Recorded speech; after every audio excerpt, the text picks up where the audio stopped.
Now more than ever, Lowe's knows you don't just want a low price, you want the lowest price. And with our lowest price guarantee, you can count on us for competitive prices on all your home improvement projects. If you find a qualifying lower price somewhere else on the same item, we'll match it. Lowe's, we help, you save. Price match applies to same item, current price at qualifying retailers. Exclusions and terms apply. Learn how we'll match price at lowes.com/lowest price guarantee. Where do ideas start? In the shower? On the bus? On vacation? When you're hanging out with friends? There's no rhyme, reason, or rules to when a good idea starts. And then once you've had a good idea, what do you do with it? Let it sit alone in your head? Or put it online with GoDaddy for the world to see? Where are you now? Do you have an idea? If you do, go to GoDaddy.com and get started with a domain and a website. You can do it right now from your phone. GoDaddy.com. All the help and tools you need online. When was the last time they heard you say, Mother or Father, I love you? And when was the last time they heard you say, Daughter or Son, I love you? Once you say you cherish every day, can instantly be taken away. Then you'd say, I know this can't be true, when you never took the time to simply tell them I love you. These three words, sweet and simple. These three words, short and kind, always can.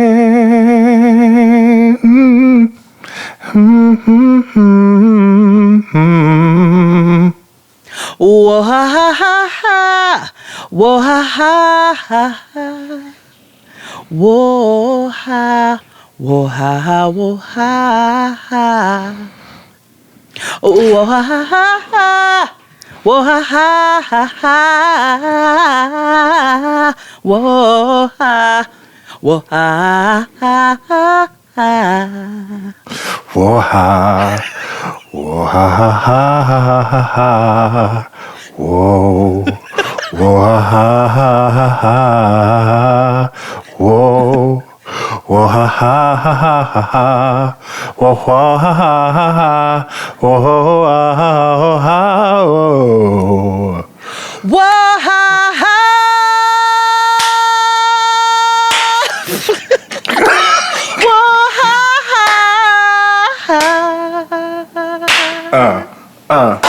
Whoa, ha, ha.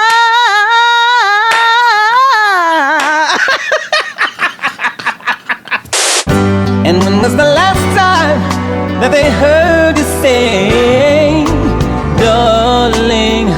Welcome back, everybody, to the Blackest Show About Nothing. Is Jaden XD. Watch them put one of them fuck ass ads right in the middle of that. Right.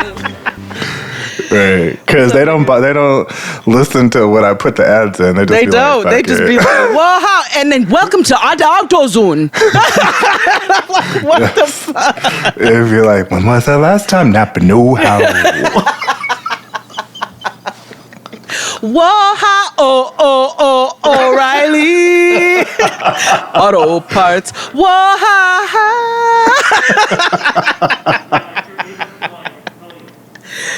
Shit, we could make fun of ourselves. Yeah, we can. Who the hell is that?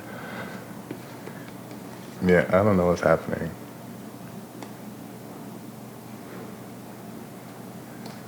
I don't know. Okay.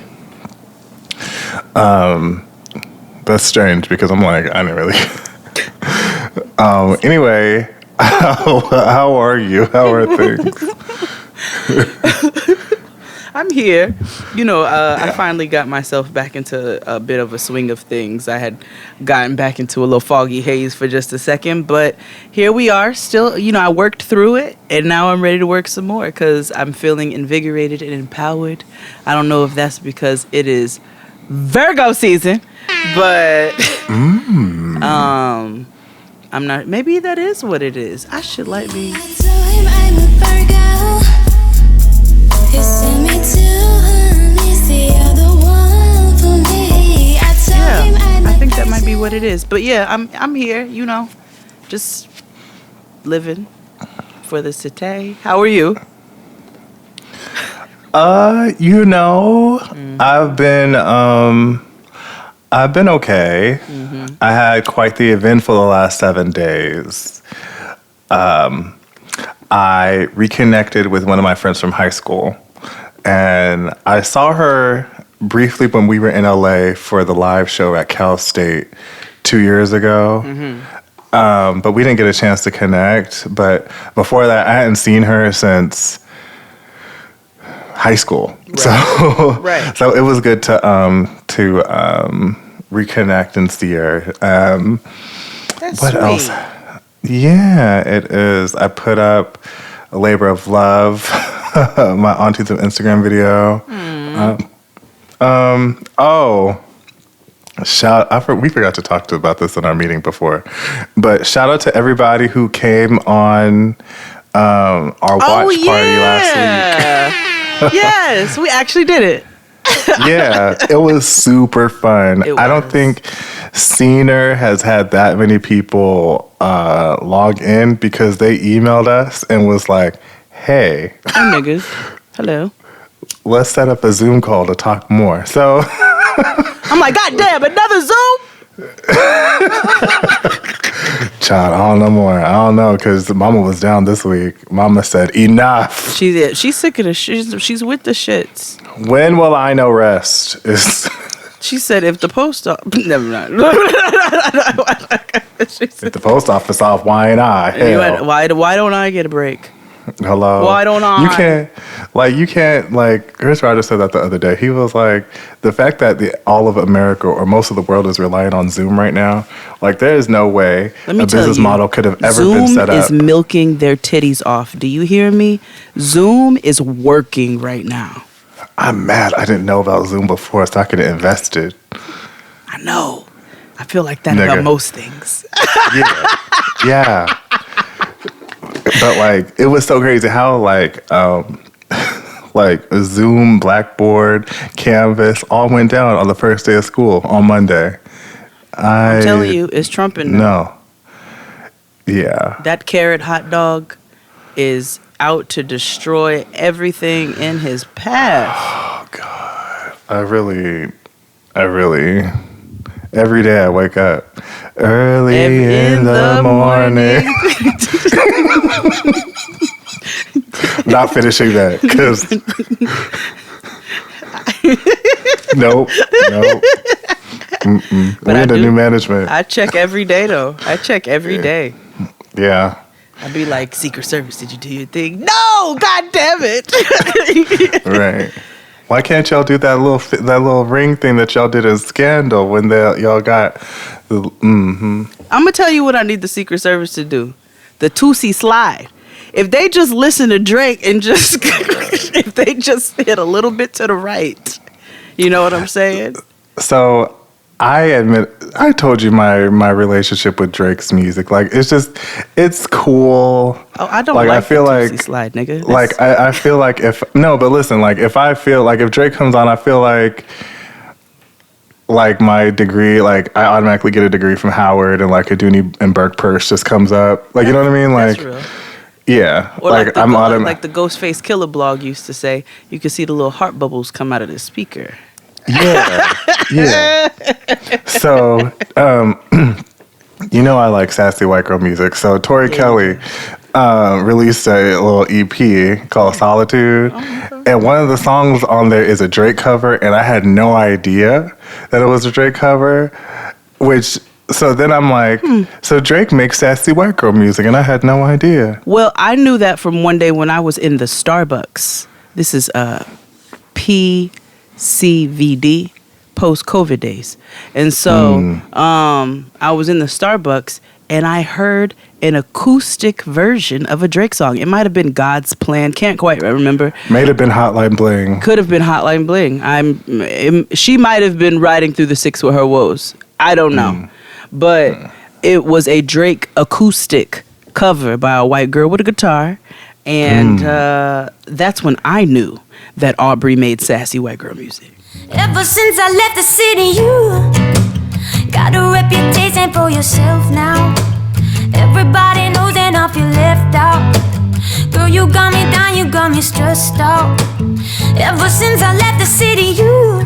Did the indie girl, does she talk like this? Yeah. I gotta look away. She's like, I know. She had that little raspy, so she's like, I know when that hotline bling, that can only mean one thing.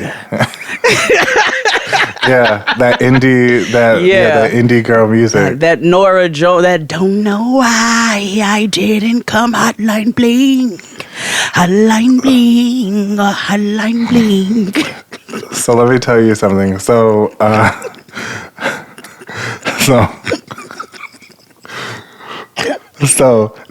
listen. I'm sorry, yes. Because so many things happened this week, and I had to tell you. So, like, first of all, Katya, Trixie and Katya do Netflix. They have a Netflix kind of show. Yes. Yeah. So Katya looks stunning on the episode that premiered today. The reason why I brought her up is because when I was out doing furniture shopping with my friend from high school, we got an Uber. And they played, like, I don't know, something that would be on Katya's playlist. It was some Russian, like, yeah, like doll shit. It was kind of. And then I forgot my point of this story. There's a reason why I had to tie all this back. We were talking about sassy white girl music. Drake. Yeah. Nora Jones voices and acoustic guitar versions of. Oh, there we go. Yes, there we go. Okay. So me and my friend were reconnecting, and we passed by. We went to this consignment store, which looked like IKEA museum for grandparents. Like, what is? Yeah, I don't know. I'm like, what's going on? I think I have new neighbors. Oh. Yeah, that's what it is. That makes sense. Got it. That makes sense. What's today? Yeah, I have new neighbors. Got it. So yeah, we go to this store, and it's like they have a whole bunch of random tchotchkes from like the days of yore. But across the street was where my homegirl used to work. So I was like, so what did you used to do? She was like, I worked for a company that managed soft jazz artists. So I said, so wait. Like, they have careers?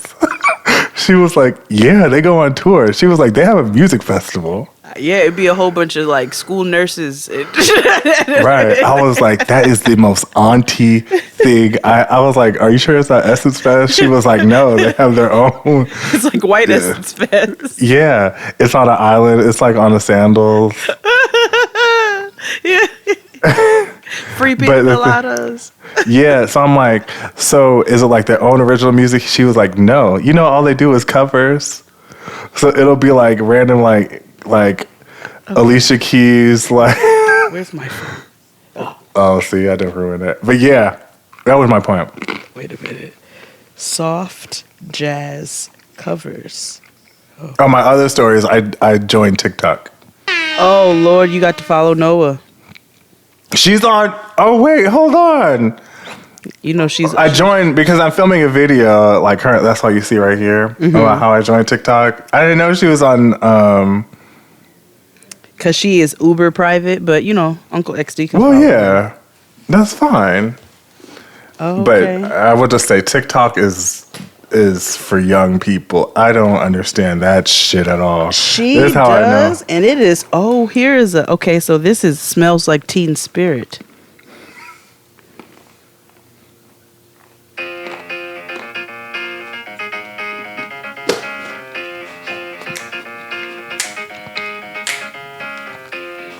Oh, I'm waiting for the beat. I'm waiting for the drum. I know, me too. I'm like, come on. They don't got drums in jazz? Wait.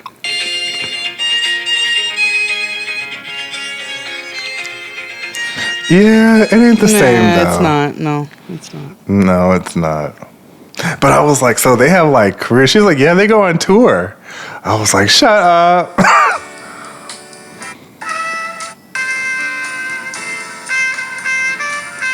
That's a jazz cover of You're So Vain. I knew it. You're so vain. You probably think this. Okay, anyway.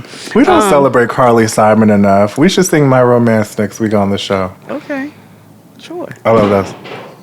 What in the nigger is happening in there? You about to have those neighbors, nigga. You about to have the girl from Insecure. I hope not. I really hope not. Like, oh God, I hope not.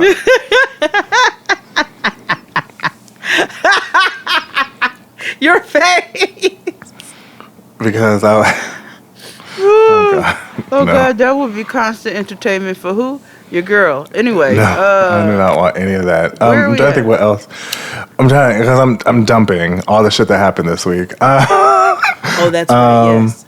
Okay, Cena, I talked about that. I talked about Yeah. Shout out TikTok, to how it's everybody all who over the joined place. that. That was a good ass time. We'll do another one.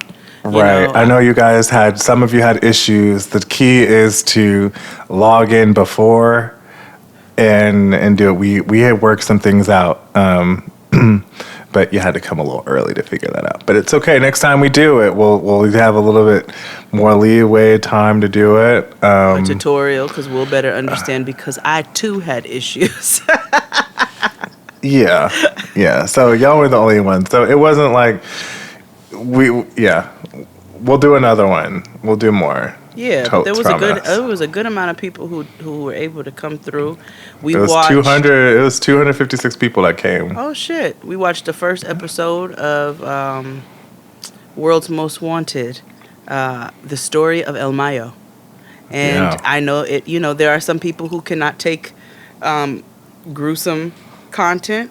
It's understandable. Yes, yeah. It might have been a prayer and answer that you missed it because it was very graphic. Yeah, I'm sure some people left because it might have been a little too graphic for them. Understandable. Yeah. No judges, no Yeah. judges. But you know, we'll watch something else next time. I think I might do rewatches of The Hills every week or every other day. I think I might do that. Okay. We'll see.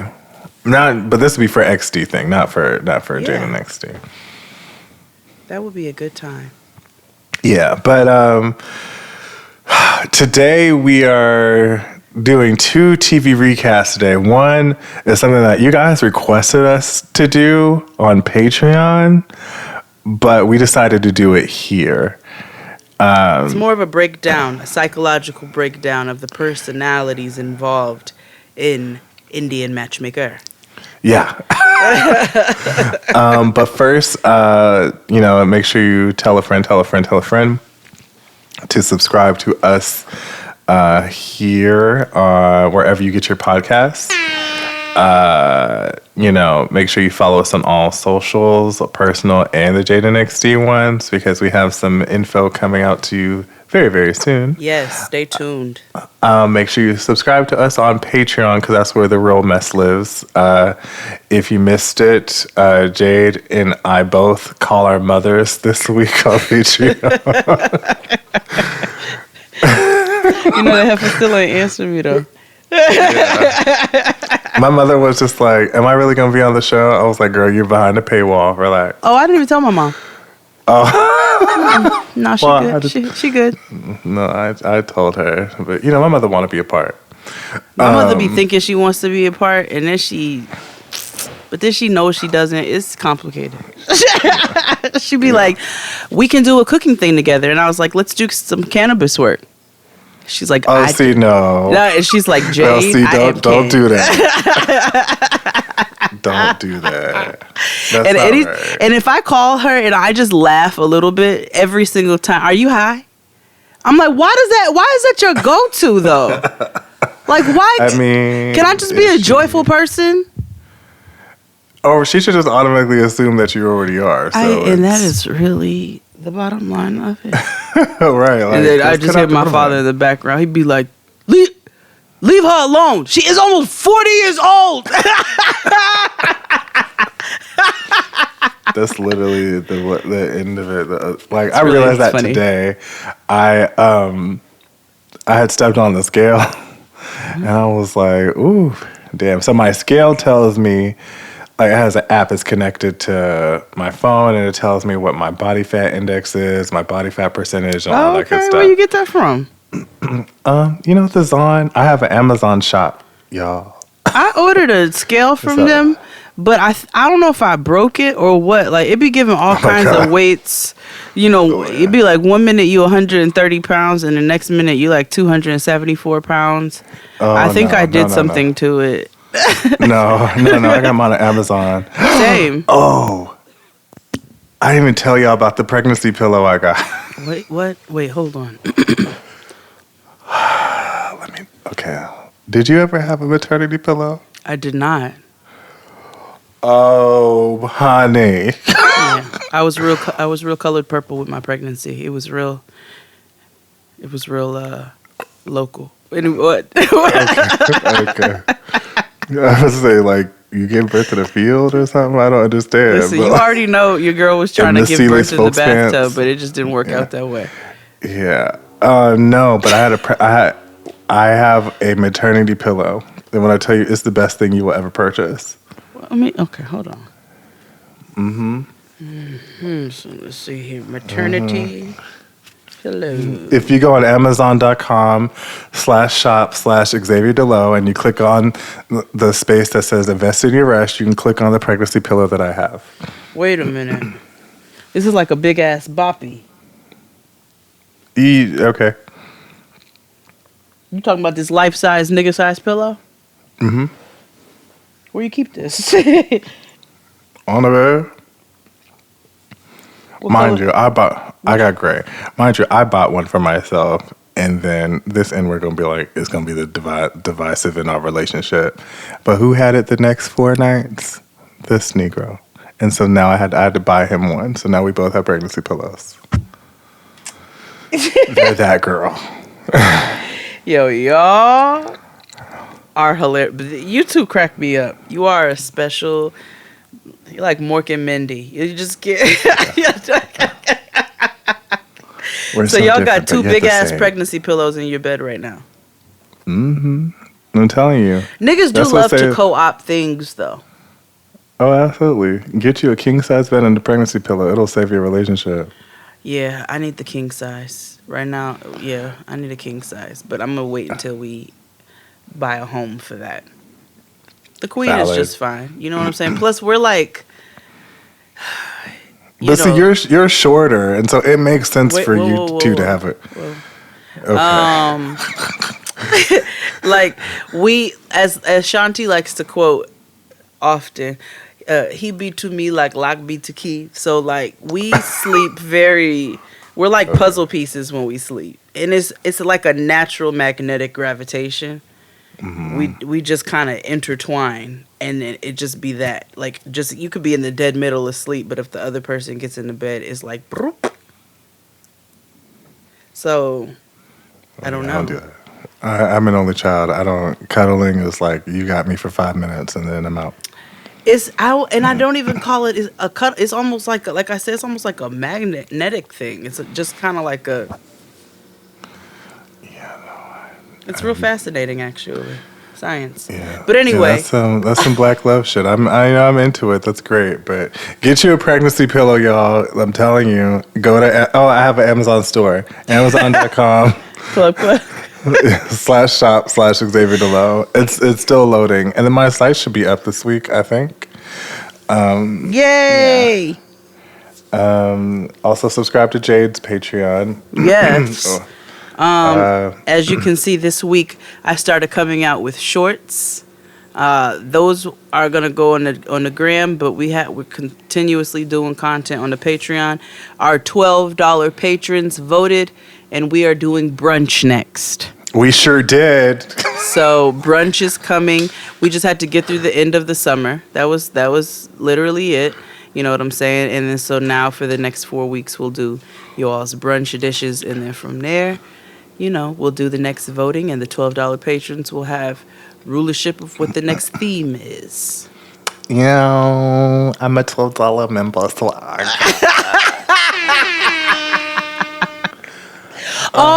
and we never said it on the main show. Can I just tell everybody who was a part of the Scener situation, I was very confused. So I did not realize when everybody was saying rest in peace Chi Chi. Oh.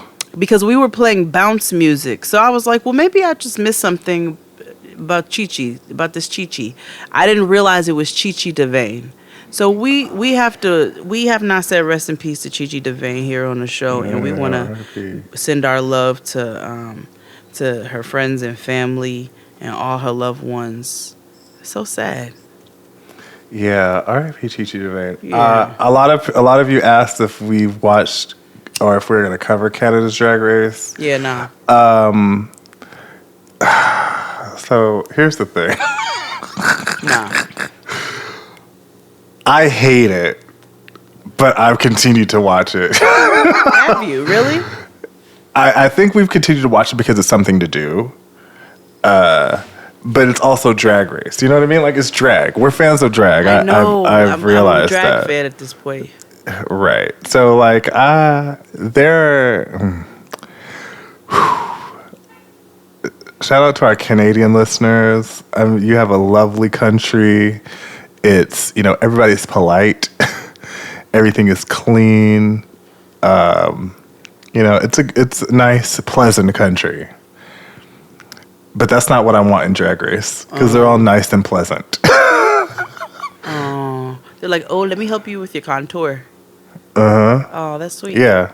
Like, you know how, like, when they have challenges where, like, somebody who wins the mini challenges has to pick the order of who's going what in the main challenge so that, you know what I mean? Like, say if it's, like, a comedy routine or something, and, like, you would want to make sure you pick it in order so that, or you match somebody with somebody so that they fuck up so you look good. No, they pick who compliments one another, each other the best, and... No, I'm good. It's somewhat shady. There's one character that you'll like, but you'll hate to like because she does that thing you hate. But thing? For her, the black girl thing. But the problem is, she's a white girl that went to Ailey, so it's like,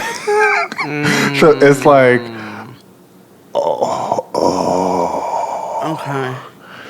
It's very strange. Canada maple syrup drag race is entertaining. I think, and I forgot to tell you should invest at Wow Plus. I feel like you would have a good time. Really? It's $3.99. It's $3.99, and it's a whole network for drag queens. Oh my God! Yes, DL Hughley is ready. Like, we are ready. And did you see? There's a whole new show on VH1, Drag Race Vegas. Yes, I did. Which I had to finish I May Destroy You, and I had to start Lovecraft Country before I... Let me know how that is. I heard it's horror, and I'm not... I'm going to tell you what it is. I'm not a horror person, so... So, Lovecraft Country is... didn't know what to expect. I was excited about it. I'm not going to say that I'm not a fan of horror, but I'm not going to say that I'm not a fan of horror. Like, if it's a good storyline, I'm with it. So,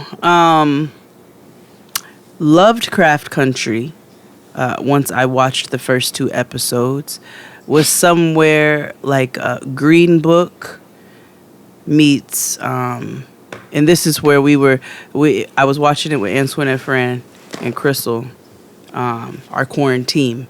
And we came to the conclusion that it was Green Book meets Stranger Things meets what else was there?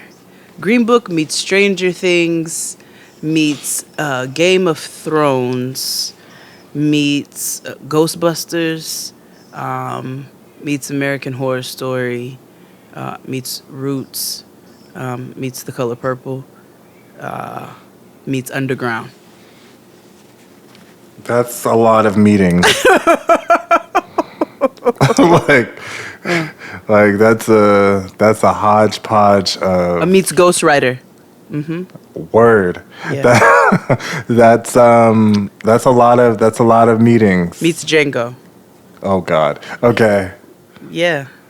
Meets that one scene of The Temptations where they drove by and the bus broke down and then they ran after them with the guns and David Ruffin was like, Layla, don't make me get the hose. So, oh boy. Yeah. Okay. Well, I'll give it a chance. There's a couple of shows that people are saying I need to get into. There's one show I won't in particularly because of personal beef. But What show is that? Certain show about a stripping community. Oh, word. Yeah. Yeah. Niggas owe me money. Oh, that is the nigga I'm thinking about? Niggas owe me money. The show starts with a P and so does the nigga? Yup. Okay. I didn't realize he was involved with that show. Well, I'm not interested in watching Tyler Perry. Tyler Perry introduces the Players Club too. So I just personally, I know a lot of people are invested, and that's no shade to anybody because loved ones they've been talking about the show. I personally I'm cool. Yeah, I've been watching outside of the shows we cover. I've been watching Supermarket Sweep. Oh, that is what we need to watch on Scener. Yeah. Okay.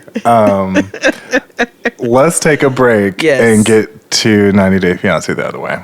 Okay, Fifi. After these messages, we'll be right back. Okay, so work's done and you're craving something spicy and salty. I know. What I do is snack on Blue Diamond wasabi and soy sauce flavored almonds. They're so good, and almonds are a superfood. Don't deny your cravings. Eat them. Blue Diamond almonds. Crave victoriously. Where do ideas start? In the shower? On the bus? On vacation? And then once you've had a good idea, what do you do with it? Let it sit alone in your head? Or put it online with GoDaddy for the world to see? Get started with a domain and a website from GoDaddy. All the help and tools you need online.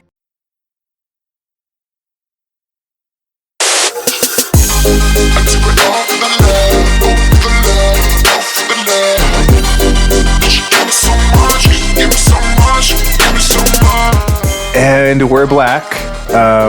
We're talking. Guess who's black in the house? 90 Day Fiancé the other way. Oh, yeah. Now, if you're a subscriber to our Patreon, you would have seen that we watched Binion's first wedding. Mm-hmm. I will say he looked a little better with locks. That's neither here or there. Yeah. And you know his first baby moms, you know who she looked like? Who? Remember Oh Shit's white baby moms?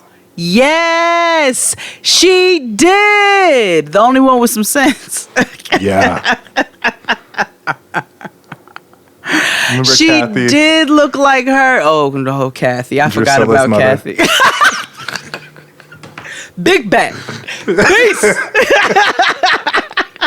Yeah. If you want to watch his wedding, just search Binyam and Bree wedding. We'll put the link in the description box. Yeah. A gift for you all. Yeah. So I don't want to start with them this week. No. Because we No. Let's start with hot gay dads. Okay. Yeah. I don't want to minimize how severe this could have been. No, not at all. But I also don't want to dwell because I'm also like, girl. So here's what happened. So, hot gay dads, Armando and Mitch from Modern Family. He brought his daughters, Brooklyn Heights and Pandora Box, because they both. His daughter looked like Pandora. One looked like fucking Brooklyn Heights. One looked like Pandora Box. It's true. The fact that we can give everybody a drag name. Yeah. So they're eating at the tortilleria. Yeah, at the because it's local, so it's local right off the truck. They have a seating area. First of all, I was like, "Well, what y'all eating?" Because I was nosy. Yeah, I wanted everything, honestly. Yeah, so Mitch, because she real persnickety about her food. She was like, "What is that?" God. Arnaldo was like, "Barbacoa," and he was like, "What's that?" And when he explained it to him, he had like a conniption. But his daughters, nigga. It's beef. Yeah, his daughters were like, "I'll take 3 of whatever he's having." Yeah, the Florida jumped out of Mitch du jour. Yeah. So then they're all drag queens. It's it jumped out, and he was like, "Tell her I don't like guacamole." Yeah, he was just I don't like. This is the problem that I have in 90 Day Fiance for all of them. I hate when Americans go to other places and want everything to be westernized and be so that they're not inconvenienced. Like, fuck you. Like it's the attitude behind it, though. Exactly, that's what I mean. It's the attitude. I'm like, if you have a piss poor attitude going into it, I understand that there's a adjustment that you need to make, but don't your attitude should not reflect a superiority complex either. Right. So like, Mitch du jour had to go to the bathroom. Woo! Now, when he goes to the bathroom.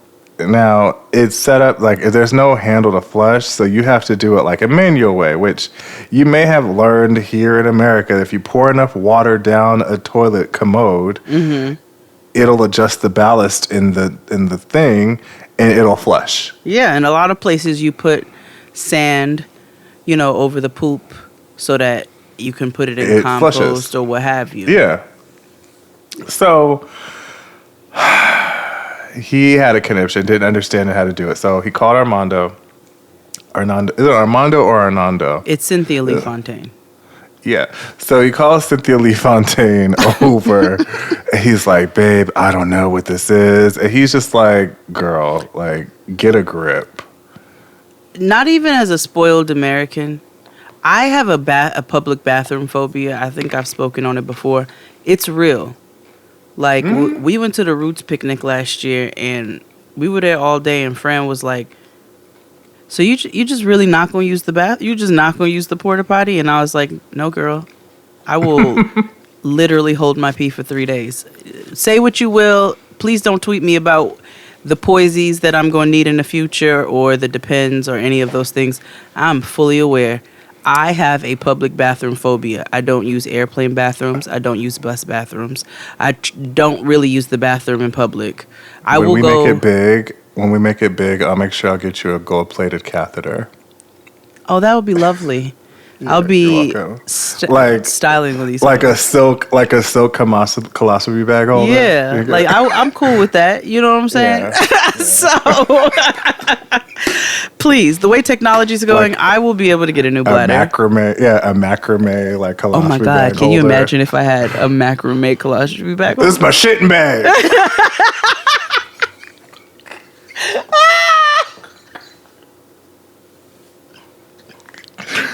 I got my shit bag holder on Etsy.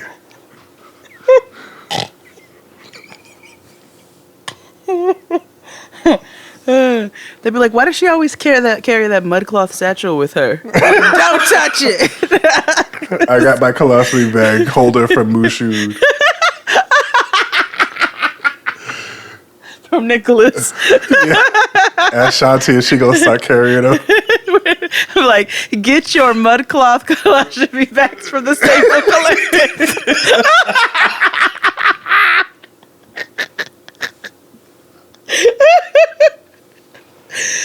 God. Oh God. Woo. Okay.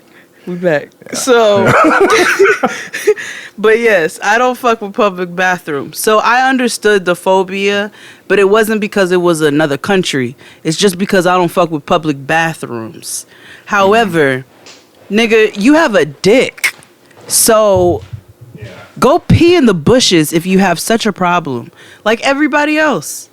Like everybody else. Nigga, go pee somewhere else. Go pee on a cactus or like in a ditch. Just like go off in the distance and pee. Go pee on the side of the truck. Make a little barrier for yourself. Whatever you gotta do, nigga. Like you have a dick. Right. Unless he had to take this shit. But I don't think he would do that though, because he's such a germaphobe. He is. I feel like he would be like, nah, I just need to whack the dew off the lily, and because that nigga said you're standing in pee, which also would disgust me. That's why I don't use gas station bathrooms. But he was like, I'm gonna have to throw my shoes away, or you could just get some bleach. Right. Like they disinfect things in Mexico, you know. Right. It's Mexico. You know they got bleach. And you know public bathrooms are dirty, but don't do all of that. Like all of that, like he keep thinking like Mexico is like some developing nation. Like like it's these people have common sense. Like they just, I mean, yes, there's a wealth gap that's obvious, but that's also like, bro, they want to be healthy and have and shit just like you. People living in civilization. You know what I'm saying? Right? Like it's literally they want the same exact things that you do. It's just different pathways to get it. And you just need to relax your American entitled self. Now, I get it. I don't like using public bathrooms either. But I'm also like, well, I have to pee. Yeah. One time I was on my way home and I had to pee so bad. We pulled over and guess who peed right off of Flatbush by the Botanical Gardens. It's just, you just do what you got to do. Yeah. I've pissed on the side of the highway plenty of times. I've had to get off the train to go shit at Chuck E. Cheese at Atlantic Terminal. That sounds like a personal hell for me.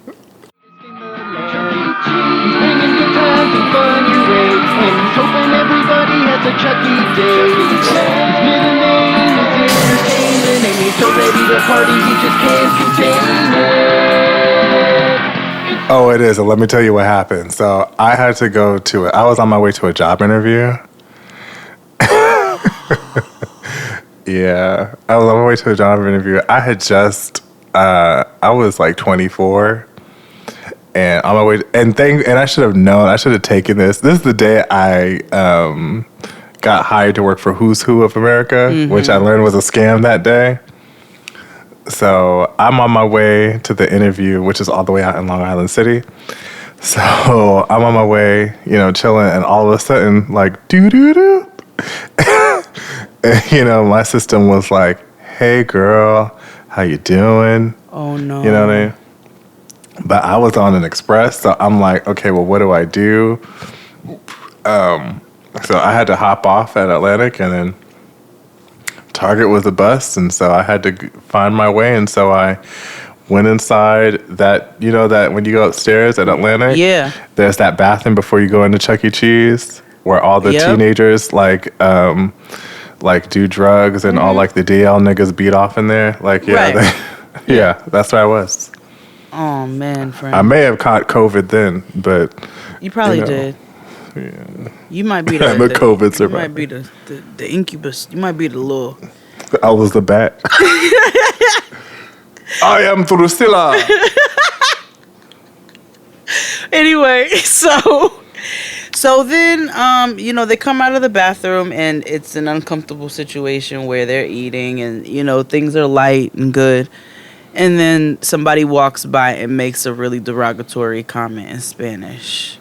Yeah, they pretty said adios, F word. Yeah. To them in passing. I didn't see him even like look their way. I just think he just kind of was just like walking past and was saying it like a bitch. Like if you gonna say it, like say it with your chest. Say it with your chest, nigga. Like say it with your chest. And of course, that brought the whole spirit down at the table because Armando is already. Go ahead. I'll wait. Right. Armando is like, he's already very hesitant because of the culture over in Mexico. And, then Mitch DeJour and his daughters are, very American. And his daughters have been raised to be accepting human beings. So they're not used to being in an environment where people are not. And so they got pissed off, justifiably so. But the one thing you have to remember is you are not in your homeland. And even here, you don't know how niggas are going to act because people don't know how to act here. So it's just best, and it's frustrating because you would hope that the world would be so much more developed by now. But that's what we want. But we also have to see the reality of things. And that's why Armando was like, you cannot pop off right now because we could be hurt. Up, girl. Right, with no hesitation. Like, and ultimately, even if it was like not as an accepting place, like y'all are in a place where y'all don't know nobody. Like, y'all have made it very clear that you have driven 4 hours out of your comfort zone, whereas, Mitch DeJour's son came out of a whole different country. But it's like, y'all are strangers in this new land. Why wouldn't you survey it, figure it out before you start making, and I hate that it has to be this way, but ultimately that's what it is. You have to, a big part of being queer is living defensively. A big part of being black is living defensively too. Yeah. Being part of being a black woman is living defensively. So I think, there's something to be said about, being on the defense. I get that Kenneth has been out since 1988. Right. I get that. But I was also a little taken aback when his daughter, Brooklyn Heights, was like, we've never experienced that. I was like, girl, in Florida? That's what I also, when she said that too, I was like, you all, like, it's not, don't act like we just like light years, nigga. And they're from St. Peters, Florida. Like, St. Petersburg, Florida. That's not, I mean. Don't do that. Yeah, no. Let's not be ahistorical. But that's what they're dealing with. Homophobia, it's rampant, but you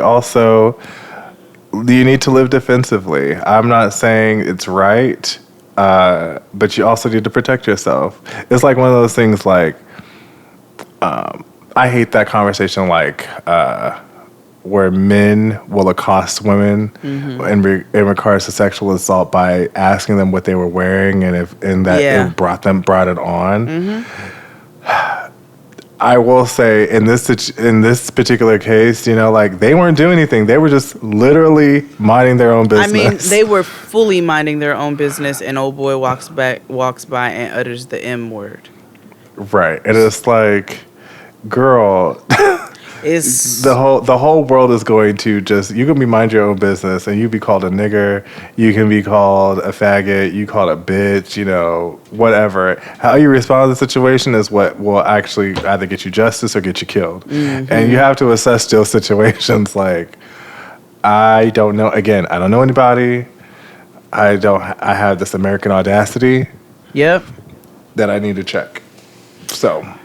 It's unfortunate that, again, that you have to that we,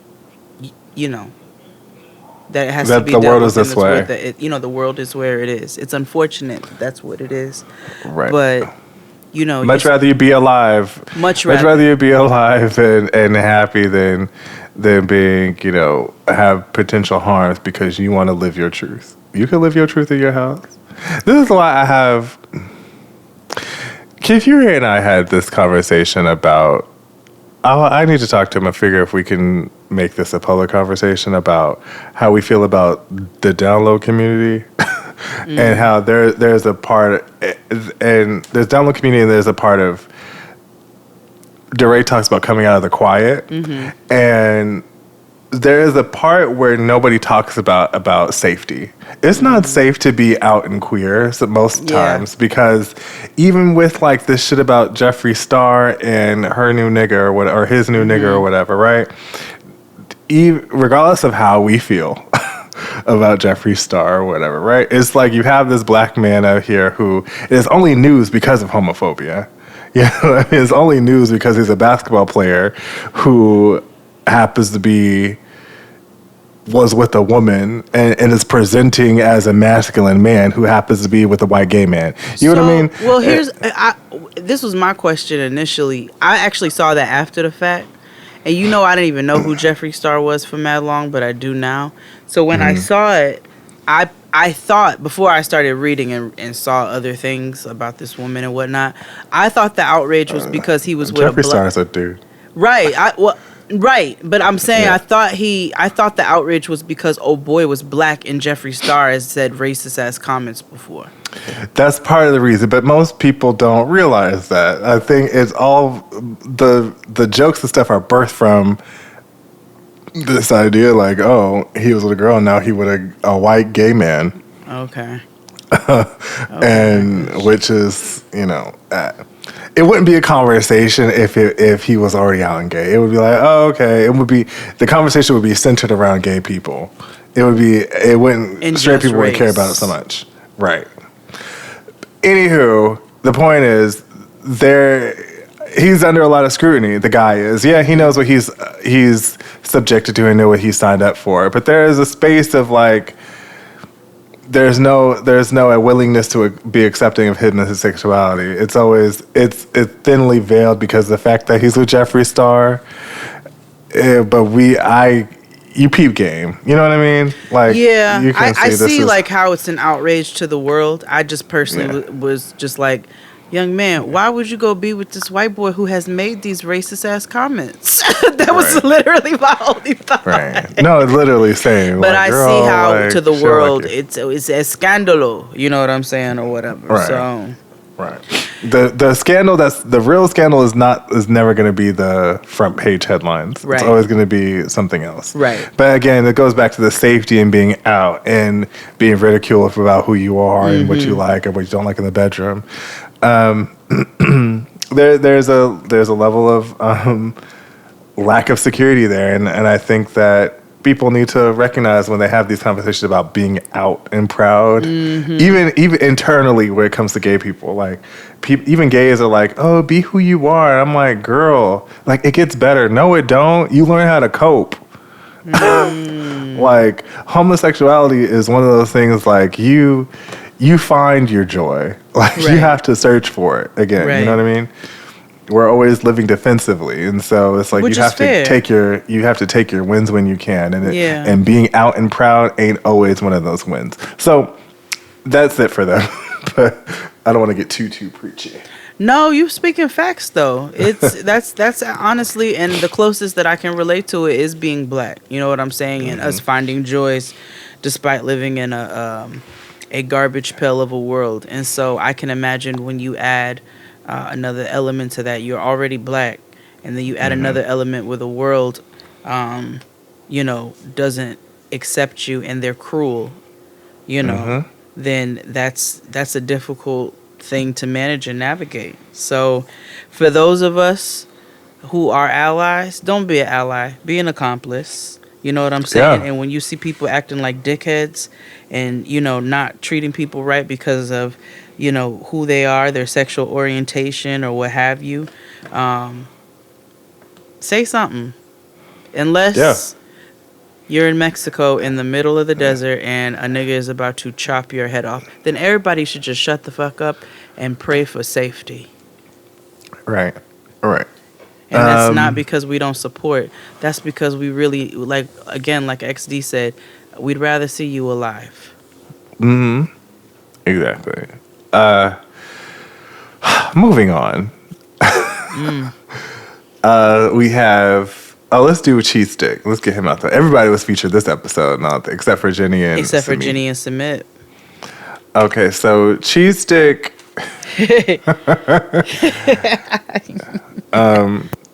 the biggest part of his story this week is his pants. Yeah. Cheese Stick is very, very tall. Mm-hmm. Like, very tall. He's 6'5". Yes. So anything that he does is just amplified. Yeah. It also doesn't help that Melitza's crib is meant for somebody who's 5'4". Like, everything, even the TV is meant for somebody who's not above 5'5". Everything is easy bake oven status, okay? Right, like Polly Pocket Polly apartment. Pocket, Tamagotchi. It is fun size. Yeah. Yeah. So he's on his way to go find a, trabajo. Yep. And he calls a cab and a motorcycle comes. And he even attempts to get on it, and he's like, nah. Yeah. He's like, I'm sorry, your boy is just too big. You know what I'm saying? Yeah, and the seat's going to dig into my moose knuckle. It's too much. Oh, yeah. Papa had a moose knuckle the entire episode. Knuckle. Yeah. He was wearing them corduroys. I was like, you're about to start a fire.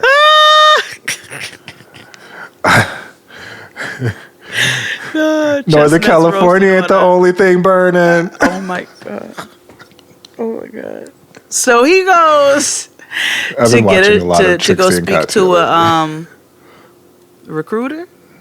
He went down to a deco. Yeah, and he went to go speak to. Yep, he went to Creative Circle. Yeah, Robert Half International, and he was like, "I'm going to get me a job."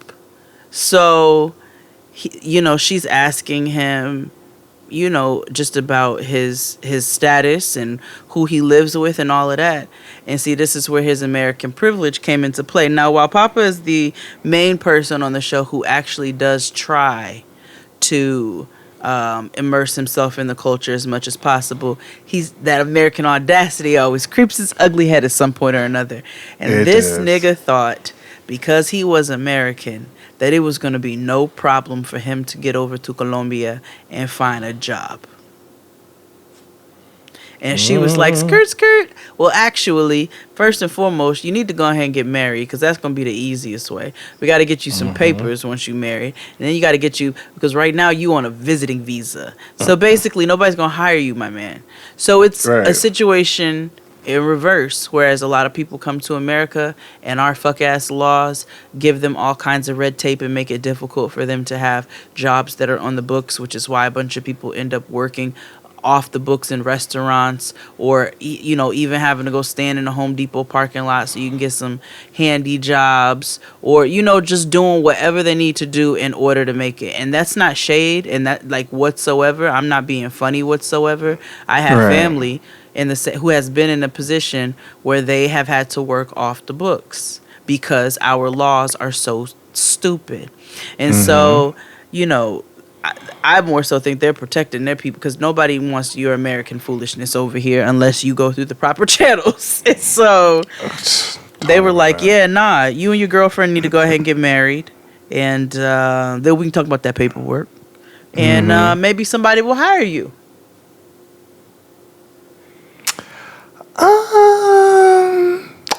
Cheese Stick was like,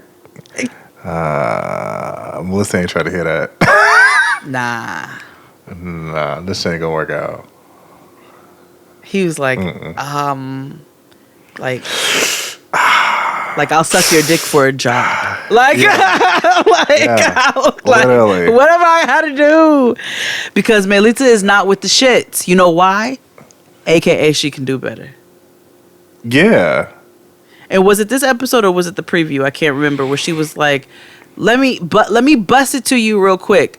I didn't ask you to come here. Oh, that's next week. Next week. That was the preview. So we will see. Yeah, you're right. That is next week, because we would have gotten more from that conversation. So we will see what happens next week. Yeah. Who's next? We got Bodega Baby Daddy. We got Braces the Stallion. So, and then we have Devin and Jihoon, and then we have Fahu Doris and. Who do you want to do last? Fahu Doris. Okay, so let's do Devin and Jihoon. Okay. Word on the street is that they're broken up. A couple of one of you have sent. I don't know who. I need to go look. Some of you have sent Jihoon story saying that he. I'll put it in the description box so you guys can watch. Wait, so what was he saying? He's sad, but she got a new nigga, and that new nigga's Korean. Ooh, you think she met him in Korea? Maybe. She like you wasn't taking care of business. That explains, because on her YouTube channel she said that she was back in America because of that she couldn't get into it, but it was for some family stuff. But she kept saying that her and Jihoon were still together. Maybe that was just a cover up for the show. That's because I don't think they can say what the status is. Oh, I don't know. Because I was surprised that they would even allow her to do all that shit. You know. That's what I'm saying. When you even told me, I was like, well, what? Sharp Entertainment is going for that? Right. So where were we with them? We just started. No, I'm trying to think. So last week, Drusilla flew into the night like a thief in the night. And yes, and Alicia was big pissed. And can I say something? I get that Jihoon is a shiftless nigga. Yeah. Mm-hmm. But I don't like how they talk to him. No, she doing a lot. First of all, Alicia don't have no home training, period. No. She don't know how to talk to nobody. No. So in this episode,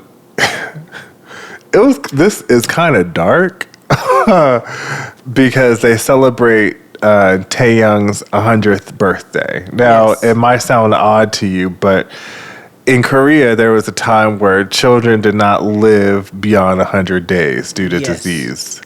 And if you made it to your 100th day, that means, nigga, we made it. So it's a big thing to celebration. Right. Mm-hmm. It's like a quinceañera for a 3.5-year-old. No, not 3.5. 3.5-month-old. Oh, yes. There you go. Let me tell you something. The party was cut, and I want a 100th day party. Oh, let me tell you, I want the outfit. Like, nigga, I want the outfit. I was like, give me the noodles. I want everything. Everybody was so pleasant. Okay. They were dressed to the nines. I was like, pull my hair back, beat my face. Mm-hmm. Like, I'm with the shits. Okay. You know, bleaching is big in Korea. Yes. Okay, and I don't know if you peeped that there was a lot of that going on. Yes. Yes. There was a lot of that happening, but like XD said, it was a pleasant because you could always look Pond and Knuckles. Nigga, honestly, in this particular episode, all I had to do was hit that neck real quick, and it was just very apparent. They also paint very heavy. Yes. Which I've also learned. But skin lightening is like advertised. No, yes it is. Mm-hmm. Yes it is. But I'm just also have noticed they paint heavy. Yes. Because we have a new girl that we stand. Her name is Yumi. She paints really heavy. Remind me to tell you about this Chinese girl whose YouTube I started watching. When I tell you, it's the most peaceful thing in the world. Is it her cleaning? It's her doing I watch a lot of everything. cleaning. She forages mushrooms, nigga. She builds bamboo fences. She fixes 8-course meals for just her and her grandma. Like, it is. Yeah. Asian YouTube is so. I'm just saying, Asian YouTube in general is so peaceful. It's no chaos. They do everything so kind. Like, I need to go. While you're looking for that, I'm gonna tell the story. Okay. You know, they're still holding a grudge against Jihoon because of Drusilla running off and not taking care of her. But whatever, it's dumb. Yeah, she's still holding a heavy grudge, and Jihoon is trying super hard. And again, this is not taking away from the fact that he is a shiftless nigga. This is just the way that she's dealing with him. At this point, you doing a lot based off of this particular situation. Right. But they get over it. They move on. And so to prepare for the 100th day birthday celebration, you know, Devin needs to go cook with Jung. So I found out, God, I forget to write her name down. They did tell the parents' name. One of it's like Jung, Hong Yu and Jung something. It's Hong Yu and Jung, I think. I think the father's name is Hong and the mother's name is Jung. I'm sure I'm not pronouncing it correctly, but I do want to say that we do know their names. They're just not referenced like that. Okay. So Devin has to go cook with her mother-in-law. And so, they've never had the best relationship. No. And I think it's always awkward when you meet mother-in-laws anyway. And so she asked, expectations of like, what do you expect from me as a daughter to do? And she was just like, just say hello, don't talk. She was like, I don't expect much. Why the translator said, nada mucho. Right. Yo, the translator fucked everything up because she was like, I need you to at least say hello. Like, I think she thinks Devin is rude. She's like, she don't smile. She doesn't understand. I don't think she's put herself in the mindset of Devin being a very young girl. It's a cultural differences too. Being a very young girl who is taking care of 2 children and has been dealing with a shiftless nigga. Like, they just look at the world differently. So she's just trying to understand why Devin is this drab, dreary girl. And I think she wants to have a closer relationship with her. I think she's over the Korean thing. I think the language barrier gets in the way. And so they are communicating through this nano. And the thing be fucking the shit up. So while the mother is saying, I need you to at least say hello to the relatives, the thing is telling her, only say hello. Like, basically, keep your mouth shut. Right. And I was like, oh, no. And it fucked it up a couple times for them. Right. So... and so Devin feels kind of a way. It's just like, no, there's not necessarily a reason for you to feel that way. It's just, there's just some shit that's lost in translation. And I'm also wondering if they try to get clarification when they realize the thing translates something. Like, when you hear something like that, would you not ask another question or ask the question in a different way to try to get a better, you know what I'm saying? Sometimes Devin does. Oh, She does that on camera. She'll do that on camera. Okay. But I can't imagine them not doing so. Okay. Because you'd be like, bitch, what the fuck? Like, you didn't, like, that's not what I said. When that thing started going berserk and it was like, the birds in the sky are flying to the crows, I was like... It was shouting out Walt Whitman poems and shit. I was screaming.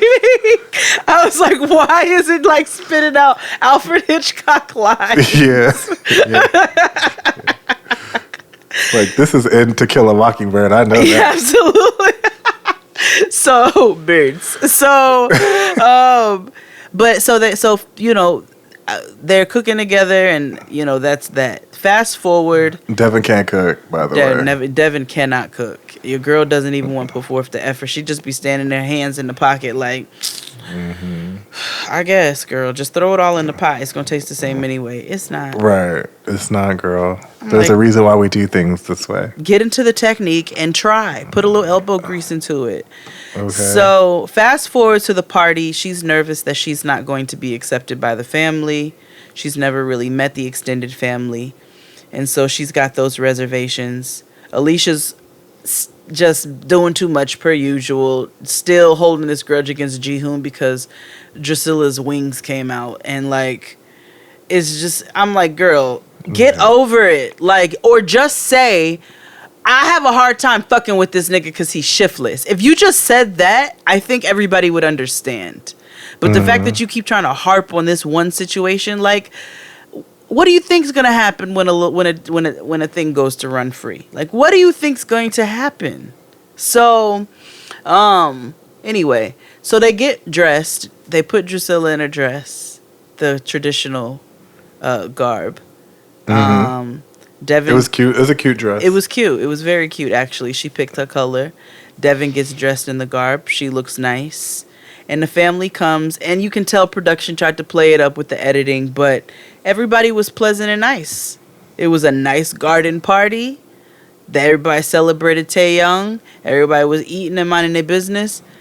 Devin asked Grandma. I do like the fact that Devin goes in for a very direct question. She was like, is she going to be able to accept her as her grandchild or great-grandchild?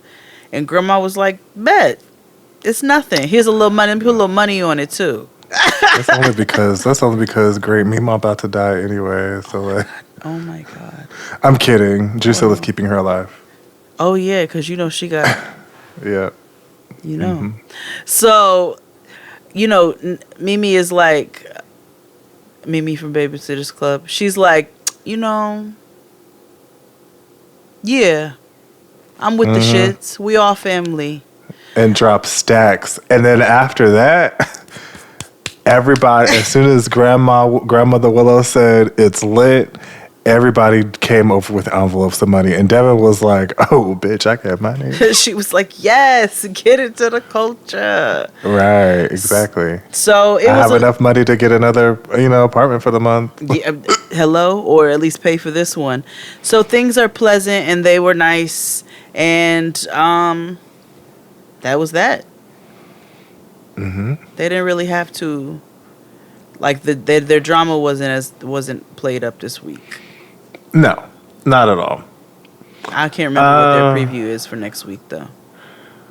I don't know. I don't think they have. I don't remember seeing one. Yeah. I know next week is the mid-season finale, which means we're going to be on a break from them. That's all right. I'm sure some people will be happy. Yeah. Which is, in the meantime, we going to watch Marrying Millions because there is a story that you need to get into. Oh, God. Okay. The Blacks. The Blacks. Yeah, if you didn't watch season 1 of Marrying Millions, then you'll like Gentil's story. But then this season, if y'all listeners, season 2 of Marrying Millions, the black couple, oh honey, we have tons to talk about. Oh, okay. Okay. Because okay. Mama looked like she is in a Women of Brewster Place, and her nigga gay. Like, it's just so much. Oh, okay. All right. Well, we'll get to that in the mid-season break. Yeah, it's so much. Let's get into. You want to take a break? Yeah, we should. Let's take a break, and we'll be back after these messages. After these messages, we'll be right back. Okay, so work's done and you're craving something spicy and salty. I know. What I do is snack on Blue Diamond wasabi and soy sauce flavored almonds. They're so good, and almonds are a superfood. Don't deny your cravings, eat them. Blue Diamond almonds. Crave victoriously. Okay, so you're between meals and you're craving something sweet, right? What I do is snack on Blue Diamond honey roasted almonds. They're so good. And almonds are a superfood. So don't deny your cravings. Eat them. Blue Diamond almonds. Crave victoriously.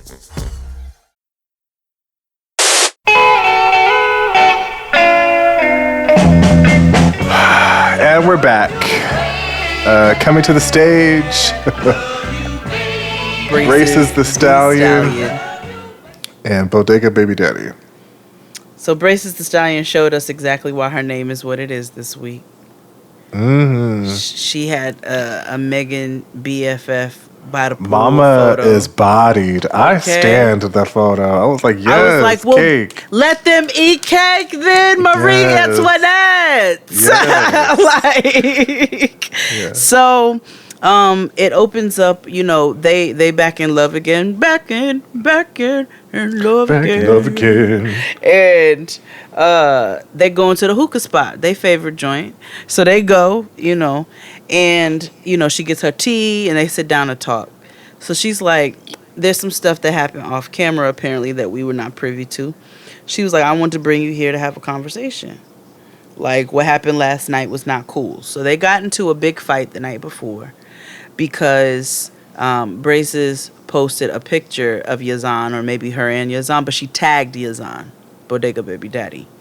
So she tags him in the picture. So then, of course, his family sees that he's tagged in a picture and goes through her entire social media, her Instagram, in which they come upon a picture where she is, being the stallionist. So it's just her and her homegirl in the backyard by the pool with their little booties out and their bathing suits. Like, it's no biggie, but obviously it is haram in their culture, and they are having a fit about it.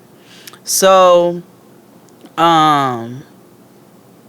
So and within the religion, I want to make sure that I differentiate between the culture and the religion. And I may not Yes. always get it right, but just know that my attempts are pure.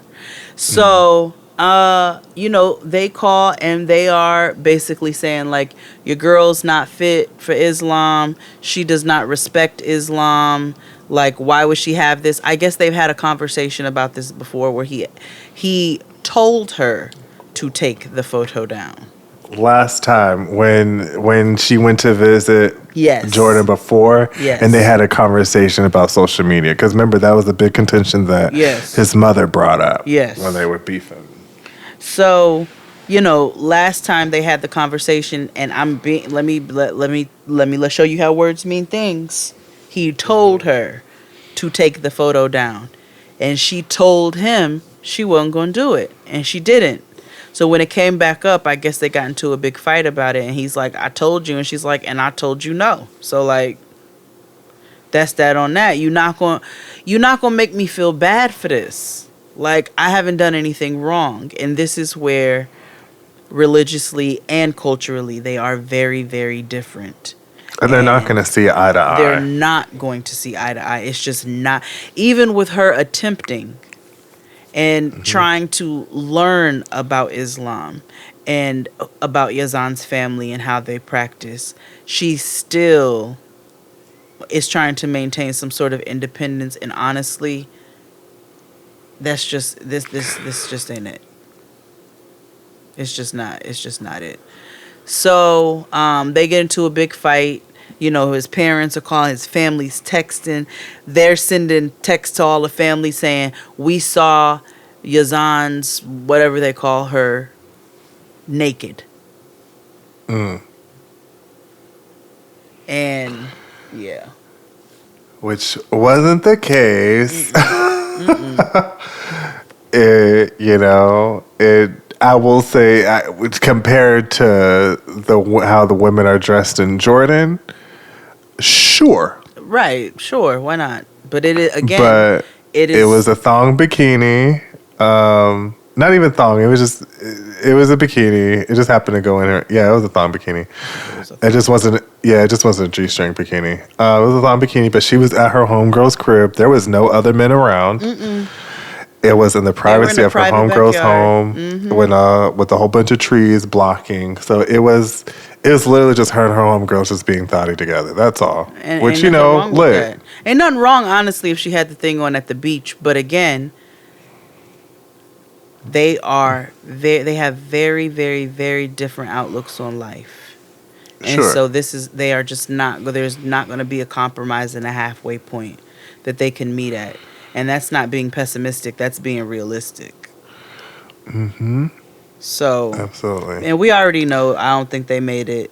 You know what I'm saying? No. Oh, and also, she asked him to come spend the night with her that night. And he was like, no, babe, Mama no. was ovulating, and she went, and her cuckoo was thumping. So. And Bodega Baby Daddy a cutie. I get it. But, like, don't send him to hell. Well, they've already fucked. It's clear. You think so? I do. I don't. Well, she said he was a virgin, but I couldn't tell if she was being facetious or not. They might do everything but during the day. Well, maybe a little cunnilingus. Yeah, he might. I just don't feel like they've never not done anything. It's the way they're like this little coy thing they do. It's this little thing they do. Like, these niggas got sexual energy. Like, these niggas have been intimate in some form of fashion. Yeah, they just may have not done the whole thing, but they might have done other stuff. A little over the sweater action. Maybe. A little sweater puppy action.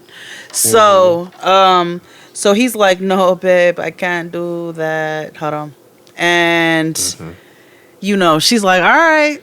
Okay. And that's when she says he's a virgin. But again, I thought she was being facetious. Yeah, no. I think he is a virgin, but I don't think he's never not. I know I feel like he's been with a woman, just not completely. Okay. Well, that's just something we don't know, and I guess we're not privy to. But we will see what happens next week. Don't they get into a big fight again? Yeah, Mama's supposed to be going to Chicago for some reason. Yes. We don't know why, but we'll see. She says she's not being honest. Yes. She says she's not being fully honest as to why she's going to Chicago. She tells him her sister is having a baby, and she tells us that's only part of the reason. Right. And somebody, I saw a tweet or something where somebody said that her marriage can't be the issue because when her husband was deported, that would have nullified the marriage. I don't know if that's... I don't know how true that is. I don't know if that's factual. I don't know how that's true. Because I feel like an attorney would have said that. Right. That they would have addressed that in the very beginning, and therefore we wouldn't have to deal with this drama. Because the lawyer was very adamant about bigamy being an issue. Exactly. So I'm not questioning what you know, listener. I'm not sure. I just feel like that would have been resolved if that was the case. Correct. So, shall we finale? Oh, yes. God, yes. Oh, God. Young Duro Baby Watt. Cool and Fahu Doris. Oh, my God. Dahu Doris. Fahu Doris, Fahu Doris.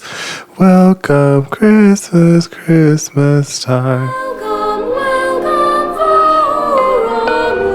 Salida del vuelo Transavia Holland 6332 con destino Ámsterdam. Señores pasajeros. The Who Lady. So, Cindy Lou Who, all grown up. Cindy Lou Who's mother is leaving Ethiopia. And they are... Judith is pumping. Yeah, Judith is pumping her straight back to Jersey. And, you know, they're taking her to the airport. They're escorting her to the airport. They get to the point in which they can no longer go past. It is outside, but I'm not sure how the airport in Ethiopia works. Right. And so, you know, it's a very emotional goodbye. And I felt it. Like, I didn't feel a way about how they said goodbye. You know what? Well, no. I mean, of course, I'm not going to feel a way about how they said goodbye, but I understood the emotion behind it. She's pregnant. Her hormones are high. Her mother is leaving. She's in a foreign country. You know, the reality is setting in, and that is a familiarity that is now departing. I remember when my mother left when Noah was like 3.5 weeks, and I was just like, I cried. I was like, I don't know what. It's just me and this kid. I was looking at Noah. Noah's looking at me. She crying. I'm crying. And I'm like, oh, man, I need my mom to come back. So I understood that level of emotion. So she's like, please don't cry in front of me because I'm not going to stop crying for at least a day. So her mother holds it together and she heads off. And then things turn. Ooh, baby. When I tell you, the white jumped out. Boo! Like. Just like Hakeem says every episode of Moesha. Boom! Yeah, like what? I really struggled here between trying to be empathetic towards pregnancy hormones and literally watching the white jump out. She called on her ancestors, you know, Beast. Karen, Victoria, Elaine, Meredith, Rebecca, yeah. Don't forget Gertie. You know, there's always a Gertrude in there. Yeah. A Roberta. They're all there. Probably a Scarlett. A Peg. Definitely a Peg. Peggy. Yeah, there's always a Peggy. Yes.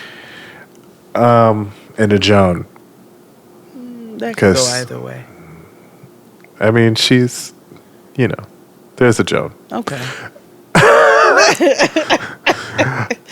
So all of them jumped out. They came together like the Planeteers. Like Power Rangers. Like, yo. Power Rangers, Mighty Yes. Morphin, Dino Motherfuckers. Ranger. Yes, they assembled, okay? VR Troopers. Assemble and unite is what happened to develop some super white woman. And because I was with you, I was like, I get it. She's in a foreign place, but the thing is, it's not too foreign because she's been there before. But she's pregnant and things are different, and you want your mommy there and you want this whole experience. And then she says out of her face, Whew. I don't think I want to, like, I'm not comfortable being alone with you. Alone with you, yeah. She's like, I don't really want to be alone with you. I don't know you like that. Mm-hmm. I don't know here like that. I ain't been with you alone in 4.5 months. And I have to get to know you all over again, and I'm not comfortable. And I was like, This is a hell of a conversation. This is a hell of a time to say that. not only that, bitch, like that's a hell of a spin from sitting at the table eating spaghetti and meatballs with your family talking about, well, this is what I'm going to do, and I'm going to Ethiopia, and I'm going to have this baby in Ethiopia, and everybody here is going to DEAL. Like, it's just, it was such... You made a big stink about niggas being accepting of you, and now that your Judith was like, you know what? I'm okay with leaving you here. And now she's like, oh, Yeah, nah. like you done traveled around the world, Argentina, you done had box braids in Brazil, you know what I'm saying? You've been all over the place living your life, hijabs and all kinds of things. And now all of a sudden you want to let the jersey just comes forth. It just bubbles up like vomit. And ASAP and Jared sitting there like, bitch, what? What? I'm confused. What do you mean? He's like, I love you though. Like, I'm trying to, and you can see the fear in his eyes. Mm-hmm. That she Because he does not want to what happened to his kid last time to happen again. He's like, I'll be damned if oh shit raises another one of my kids.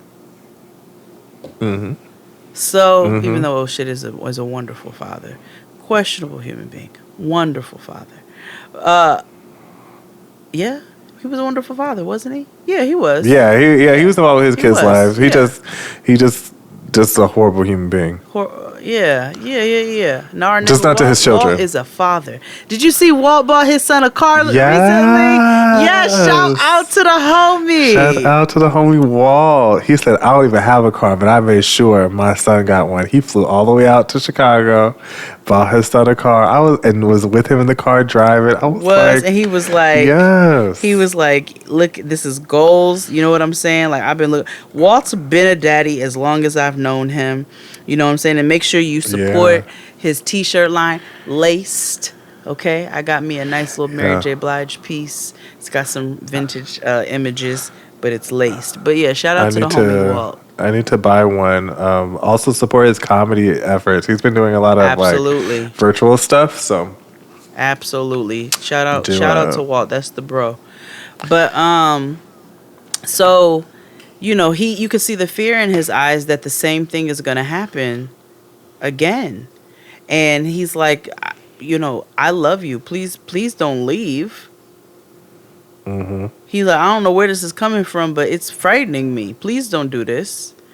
And so she's just sitting there bawling, which I'm sure the hormones enhanced a lot of feelings. You know what I'm saying? I'm sure I have been a pregnant woman. I fully understand.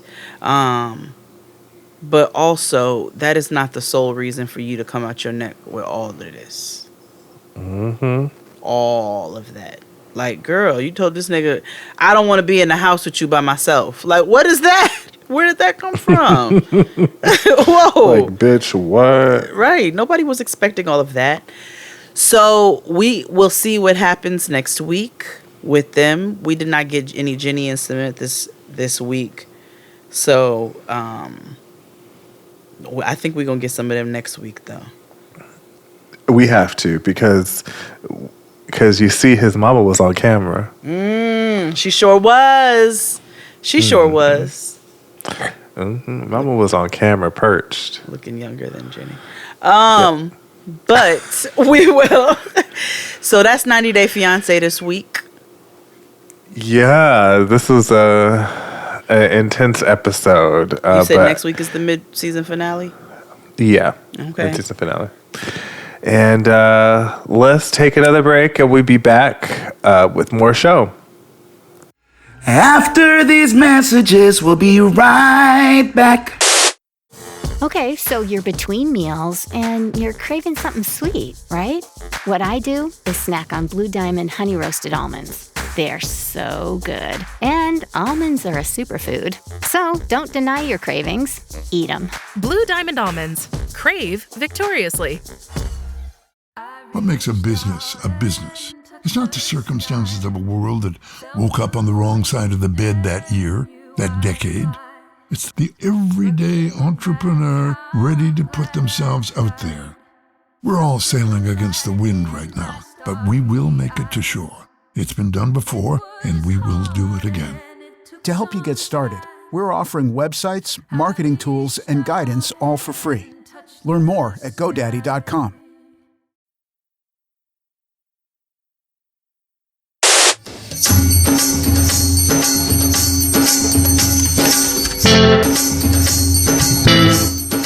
And we're back. This week, we wanted to talk to you all about a new show. Ish. Yeah. It's something that I said earlier, that's something we've been meaning to do, but we just kind of didn't until recently. Indian Matchmaker is a show on Netflix that is taking the internet by storm. Like a relaxing 10 days for you. What would you do for 10 days? Why did you put the word relaxing in front of it? Can you relax? Not for me. I will talk to you never. So fickle-minded and fussy. And I'm here to help them. In India? Yes. Or was. But you still have time to go watch it. It's on Netflix, obviously. Things don't go anywhere. Except for their black programming. They be cycling that in and out. But you should watch this. It's a Netflix original series. It follows Auntie Seema. Yes. Auntie Seema is India's premier matchmaker. Mm-hmm. Families pay top dollar to set their children up for marriage. It's a very entertaining series because you follow her journey with different people, different clients, and how they navigate this love and marriage.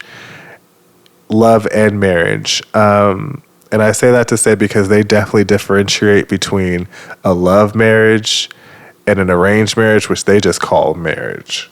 Yeah, so they call it love marriage and marriage. And so what we have always known, quote unquote, arranged marriages to be, I think modern day, I'm not sure when this started, they will deal with a matchmaker and give all their criteria, everything that they want. And then, they have a database and they start hooking people up based off of what they want. These are obviously people who are supposed to be ready for marriage. They claim that they're ready for marriage, which is why they seek out a matchmaker in the first place. And so basically everybody's on the same page. They're supposed to be. This is what we want to do. So Auntie Seema starts putting people together based off of the criteria and the stuff in the database. And she starts setting niggas up. Here's a couple of profiles. Have at it. Mm-hmm. So we wanted to get into some of the characters that were in Indian Matchmaker. Now, before we get into that, if I may address, we talked about it with 90 Day Fiancé this week. There's also a very huge colorism issue. Ooh, doggy. One of the qualities quote unquote, that a lot of people ask for is a fair person. Mm-hmm. And it just shows you how colonization has slithered its ugly head into every bit of society and all over this world. Yeah.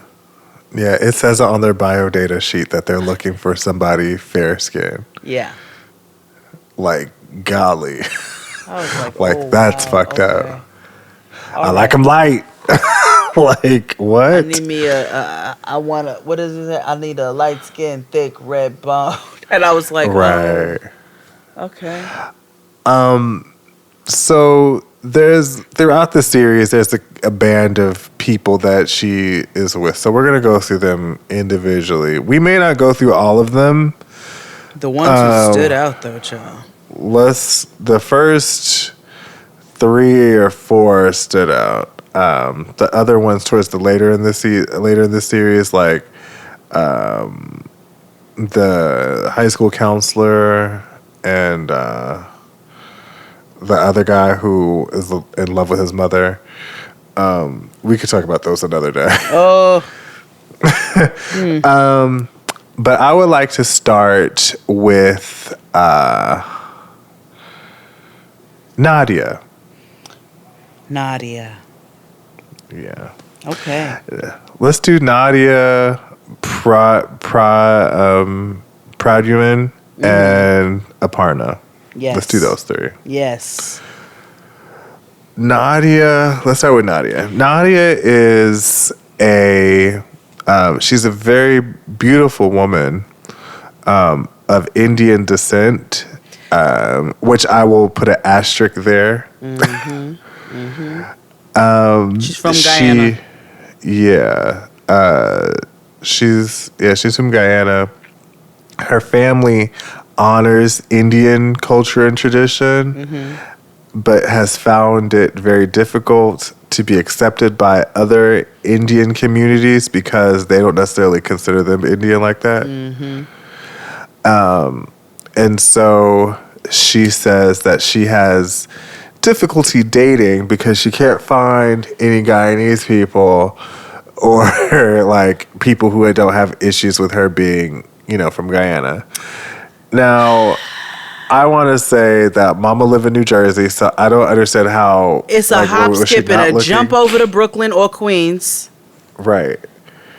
And I'm like, they're everywhere, girl. Like, I don't understand. Like, you could have been had a nigga, so I don't understand what your... Let me explain something to you. In the opening scene where Nadia comes in, she goes to a restaurant in Queens by the name of Sybil's. Sybil's is a Guyanese, very well-known Guyanese spot in Queens in which you can go get Guyanese cuisine. Now, she went to go pick some things up. Now, if you know where to go for the cuisines... Right. Then how come you don't know where to go for the niggas? It's because she wanted a very specific type of nigga. I guess. So she works for a wedding company. Yeah, what is she, a wedding planner? She's a bitch with a clipboard, like a beautiful individual that creates haters, which is literally who she is. She's one of those with a clipboard. And so she's a lot more agreeable than the other people who Auntie Sima works with. She's pleasant. I'm not going to say she's not pleasant. Yeah. So I just called bullshit. Right. So the first time that she set up with somebody, it doesn't work out. They go to like brunch out in Brooklyn somewhere. And the guy was like, yeah, it's cool. But, there was no chemistry. Because she ordered a mimosa, and he was like, I don't drink. Yeah, he was the judgy Jeff. Right.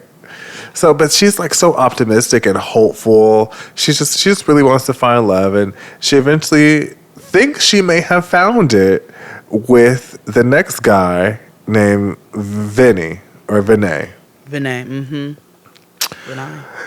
Yeah, Vinay. Now, Vinay was cute. They were compatible. So it seemed. Compatible. So it seemed. Until one day they had a date and he stood her up. Yeah. And no call, no show. No call, no show. He tells us that he had heat exhaustion.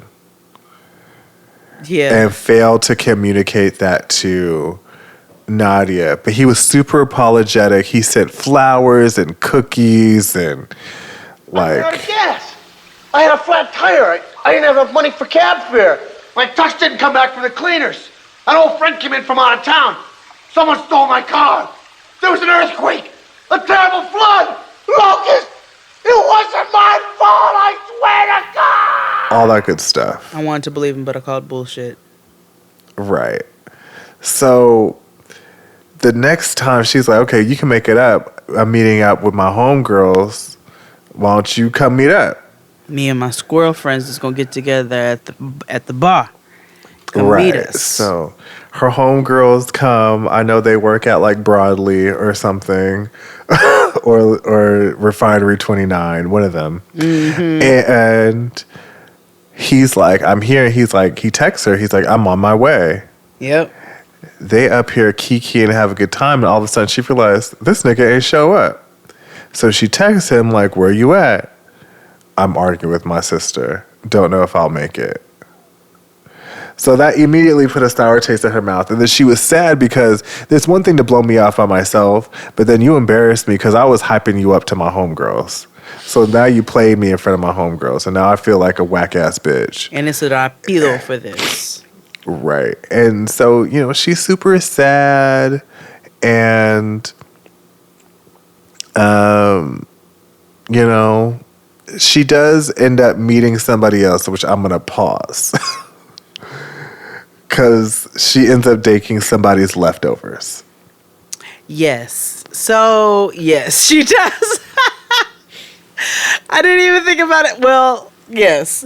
So, basically, so the date, so remember, the first nigga was Guyanese, but he was stush. So, she was like, all right, so both of them were like, this is a nah. The second one stood her up. So, it was like, all right, bet. Hold that on her. Who shall we discuss next? You said you want to do her, Aparna, and who? Pradyuman. Pradyuman. Or Prad. Let's do Pradyuman. So this is very quick, honestly. So, I let me make sure. I want to try to say his name as... Because they say it so quickly. They do. And so that's really but I want to try to... I think it's Pradyuman. Yeah, Pradyuman. So Pradyuman is a very bourgeois individual, whereas Nadia lives in New Jersey and is from New Jersey, even though she's Guyanese and her family is from Guyana, but of Indian descent. Pradyuman lives in India. Yeah, he lives in Mumbai. Does he live in Mumbai? Mm-hmm. Yeah, he lives in Mumbai. Okay. Which is formerly known as Bombay. Okay. So because remember when he finally goes on a date, he makes a comment about old girl living far out in the country. He was like, no, you're right. Yes. Yeah. When the horses were passing by, what a cute little quaint spot that was too. Mm-hmm. So Pradyuman is his family is like, they seem a little progressive and a little, they're well off. This nigga, they are very rich. Like this nigga, he has to use his fingerprints to get into his closet. Mm-hmm. So in his closet is organized like shares on Clueless. Okay, it looks like Kim Kardashian was all up in that thing, really getting busy with her organization skills, and so. He's a bougie fellow. They show him hosting his family and Auntie Sima when she comes over with some matches, and your boy has set out an entire culinary spread, including liquid nitrogen. Papa was giving you entertainment. Oh, but he was giving you Okay. Michelin star restaurant presentation. Like, if he could serve, like, curry at a Fabergé egg, he would. Like, you know what I mean? Yes, that's exactly that. If he wanted to serve a curried ostrich egg Mm-hmm. in a decadent Gold-plated. sauce with little onions swimming around, Mm-hmm. that's what he would have if everybody was staying for dinner. But they were just coming over for an amuse-bouche. So he just had liquid nitrogen-infused cashews, in which when these niggas ate the cashews, smoke came out of their mouth. Mm-hmm.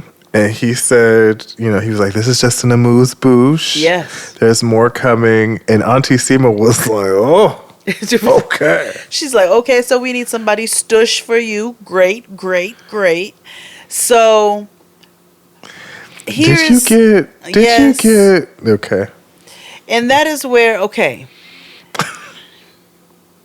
And I'm not saying, I don't want to be stereotypical and say that I got that because he's well groomed or because he likes finer things. I'll say it.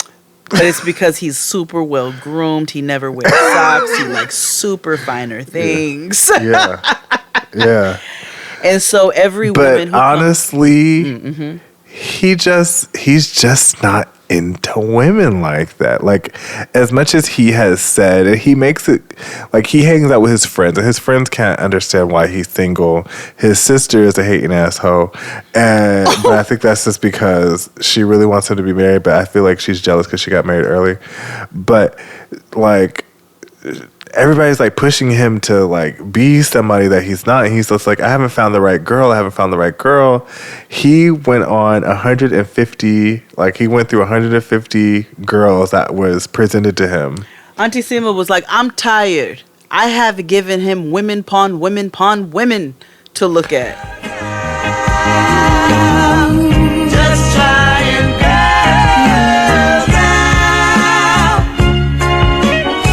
I'm not a one girl guy. Right. And he just, nothing ever really metastasized, which I just feel like he's just not, he just might not be in it. I just don't think so, friend. I just don't. I used to tell my grandmother, I'm not really into girls right now. I'm just focusing on my career. And I feel like, And there's nothing wrong with that. And I thought he might look a little blue in the moonlight. That's all. That's literally it. I think he bleaches. His skin is. I didn't get that. You don't think so? Mm-mm. He might, maybe I don't know, but there was an ashy hue there. His daddy. Did you see the rocks in his daddy's ear? They, like I said, they are wealthy. He's a jeweler, by the way. Mm-hmm. He's a jeweler as well as a creative. He just does what he wants, but he's a jeweler, I think, by trade. And he just really loves the finer things. And I just honestly don't think. I think he's gone through 150 women because that's just not what he wants. Yeah, I just don't get that he's into women, and it's okay. I just want him to just, it's okay. It's okay. You don't have to do this. It's okay. Lastly. Oh yeah, we're only doing the 3, right? Okay, she's gonna take the most time. Ooh. Aparna. They're lively, jolly. I don't have to be the funniest guy in the room. I don't need that. There's many a man I've rejected that hasn't fit what I want in my life partner. What's that school called? Ohio State, where they love football. Oh my God. So you do you, boo. Aparna is a character. Okay, so what do we get? Aparna is our age. She's an attorney out in Houston. Who thinks really, really, really highly of herself. Yes. Really, really, really, really, really, really highly of herself. And really, really, really, really highly of like her Zapato collection. Yeah. I said she was talking about, so Aparna thinks that she likes the finer things in life. She lives in a pretty standard suburban home, like XD said, in Houston. She's an attorney. She talked about her fashions, and she was like, I love shoes. And then they panned to these little shoe trees with these little baby wedges on them. Yeah. It was like, I mean, when I tell you it was DSW's finest mids.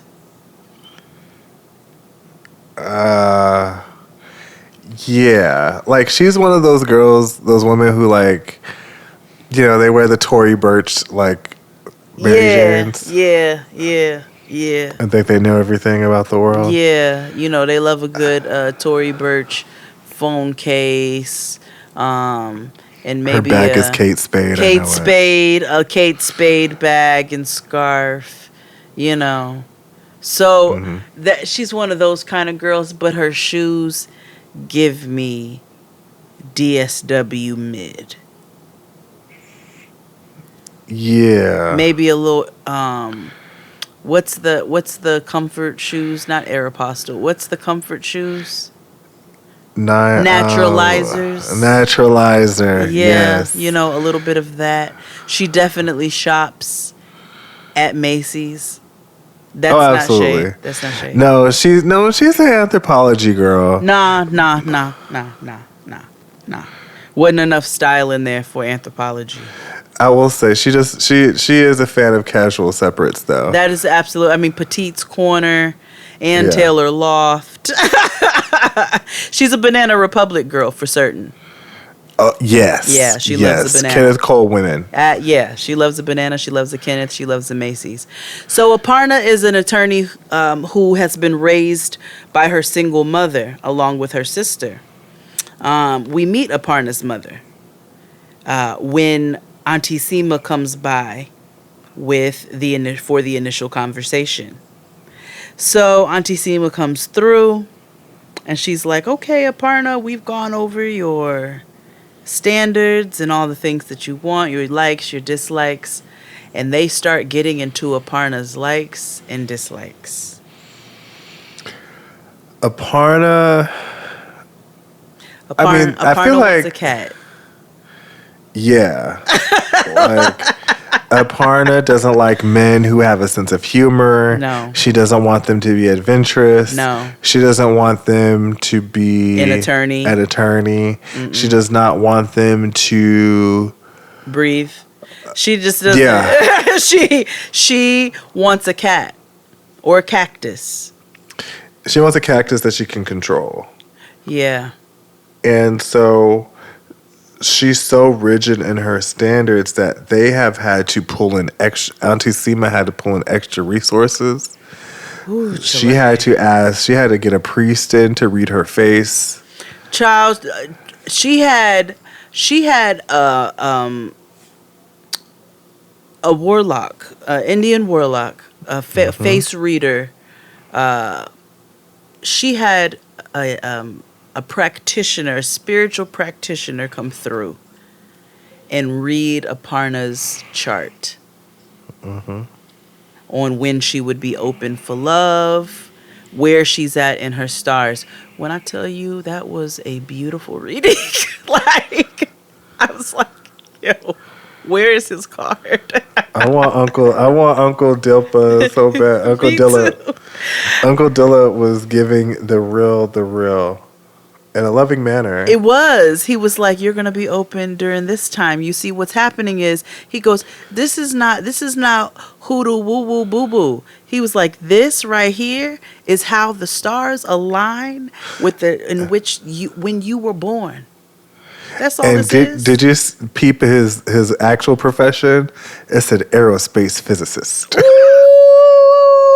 That's why he broke it down when he said, It's literally, Science. astrology. It's literally science. It's based out of science. astronomy. So people who think it, they're like, what the hell?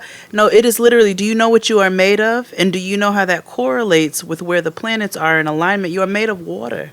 And so the planets and where they were in alignment with where you are in your life, that's why you have your sidereal chart. That's why, there's so many things into it instead of you all just thinking it's a bunch of bippity boppity boo. But anyway, Uncle Dill, something like that. He comes by and he does Aparna's chart, and you can see her soften up after that. Yes. You can see it. And so Aparna goes on a couple dates. The first one doesn't work out because your boy he was a podcaster. Yeah.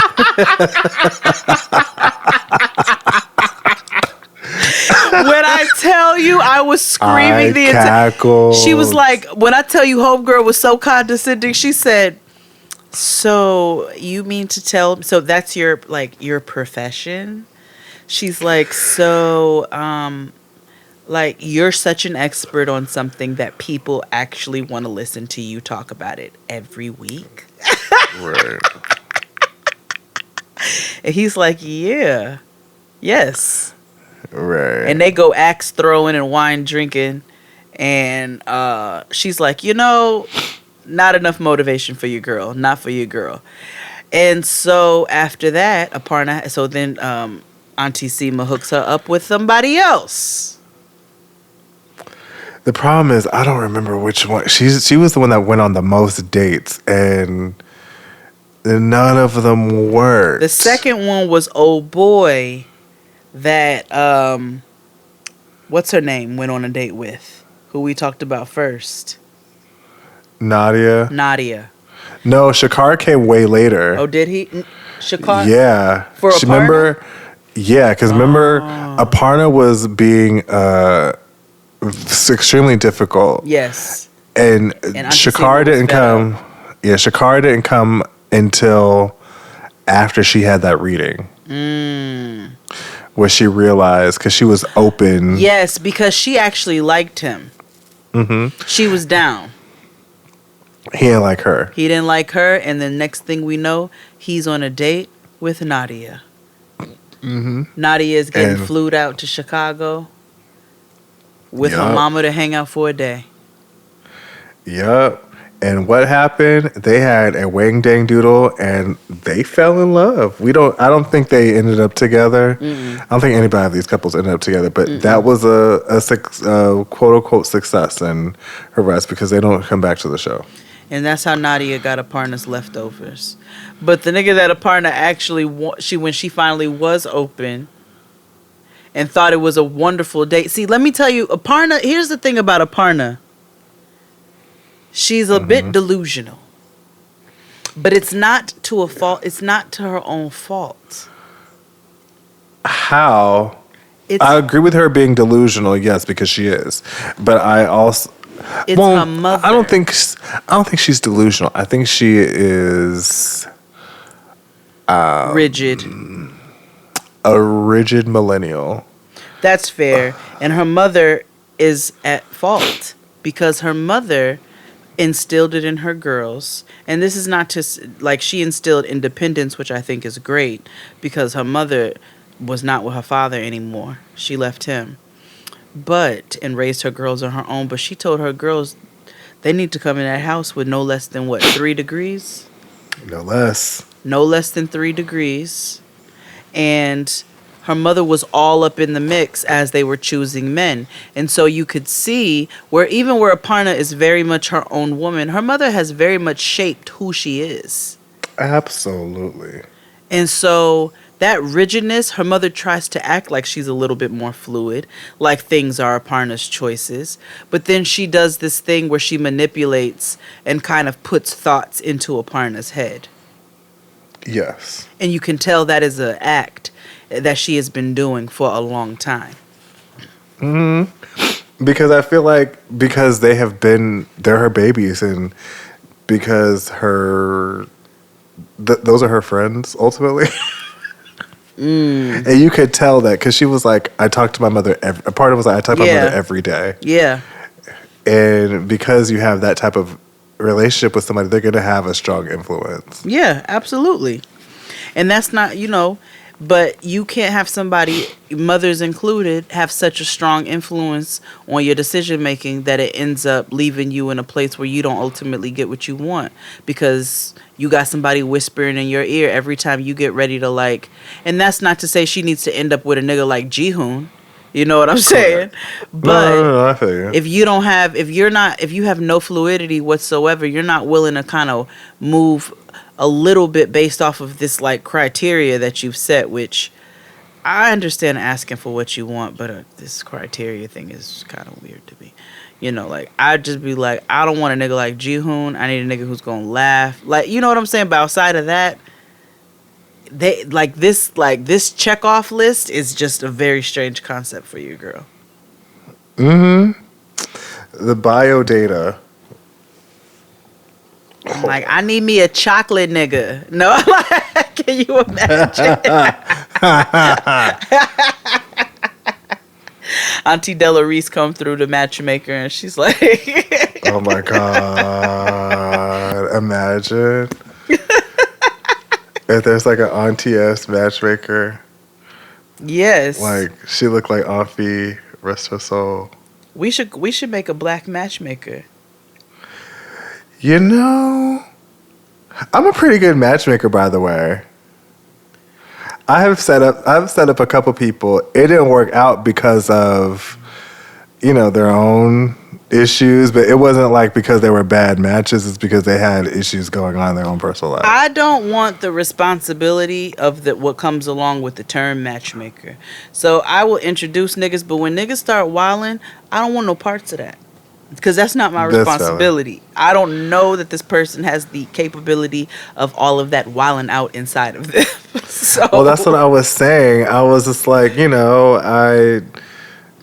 I meet people, I give them a match. It's up to them to figure that shit out, But I try to do it based on personalities and based on locale and also based on like socioeconomic stuff, because a lot of people don't realize how important that is.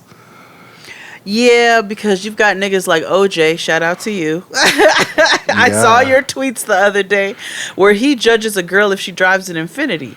And I fully did not understand that logic whatsoever. He's also very rich, so I don't get rich nigga. And that's not shade, OJ. That's just, it's love. We just don't understand. we just don't get it, nigga. We just don't understand your logic, nigga. Like, what the fuck are you talking about? yeah, I don't know. Our friend OJ, not the alleged murderous villain. No. Yeah. No. Yeah, completely different. Not Uncle Isotoner, not at all. Yeah. So. No. But those are a couple of the characters that are on Indian Matchmaker. There's a lot to get into the psychology of a lot of these people. Because there's more of them. We could like have episodes getting into the psychology of these people. Oh yeah, because we haven't even dipped into how difficult Aparna really is. No, but because of lack of time, we just wanted to give you a little taste of what the show is. Aparna is difficult. Like, Aparna is difficult in ways that I have never seen. Yeah. Who says I don't like a nigga with a sense of humor? Like, flat out, she was like, a sense of humor. Who wants she said, that? I tried to date the funny guy, it didn't work. I was like, do you not like to laugh? No, bitch? What she kind doesn't. Of like... Did you see her laugh the whole episodes? Twice. Yeah, and they're like constipated. Yeah. That's awful. I actually don't mind being rejected. Like, it's really not a thing that bothers me. If someone doesn't like me, I think that's their problem, not mine. Because I like me. Breathe here. Aparna and her friends, even when her and her friends get together, it's a constipated gathering. I was like, constipated gathering. I don't really, and maybe that's my own judges, you know what I'm saying? I'm a different type of girl, but I look in at some of those gatherings like that, and I just be like, do y'all really have fun? Like, do y'all really like each other like that? Because what I'm seeing here is so ridiculously surface. I don't even. All y'all talk about is how this girl needs to find a husband. And all of the steps in which she's taking to find said husband. I didn't hear nothing about no cases. Now, I understand the whole show is based off of matchmaking, so that's going to be the primary conversation. But I didn't hear nothing about no matchmaking. I didn't hear nothing about no cases going on. This is what I got. This is what I did for fun. She did seem to have a good date with the nigga that she went to the yoga with. She did. When the goats were... Yeah, but see, that's also when she learned that her window of opportunity. She was in a new season of romance. Yeah, she was in a new season of romance, and now her tune changed when she had a date. She was like, "Oh, June 19th. That's why I need to get my life together and stop being a stick in the mud." Yeah, she was like hot girl spring. So, literally that. I think it was maybe her 7th date on the show, and she went out with this nigga, and they went to yoga. On a goat farm. Mm-hmm. Yoga with baby goats. That's a very LA thing to do, but yeah. That's a real thing? Like, that's a thing? Yes. You've heard of that? Yeah. Why? Like, who started? Where did that come from? I don't know, but it's a very... Like, people do that here. Yoga with baby goats? Mm-hmm. Hold on. Wait a minute. Baby goat yoga. Baby, hold on. Okay. Baby, I was about to put in baby cool. Baby goat yoga. Oh. Oh my word. Mm-hmm. See, it's a thing. What in the world? Lately, a new trend has taken the yoga world by storm. Baby goat yoga. In 2018. Wait a minute. Mm-hmm. It's known as Caprine Vinyasa. Wait a minute. Original goat yoga and goat happy hour. Bitch, what is it? Y'all niggas just... And the thing is, I know they're baby goats, but still goat smell. Like... And they like to chew on everything. And nigga come up and start eating on your New Balances and like chewing on your fitted. Goat yoga at the Amish farmhouse. $20 per person. Are you going to do goat yoga? And a mask. Oh, wow. No. Mm-mm. Because one of them little niggas comes up and starts gnawing on my butt cheek or something, and I am kicking that nigga. And let me tell you who I don't have time to be fighting in this lifetime. PETA.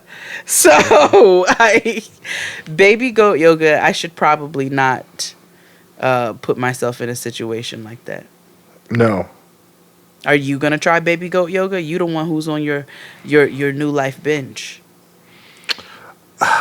It's again, I love animals, but from a distance. That's way too much me and you.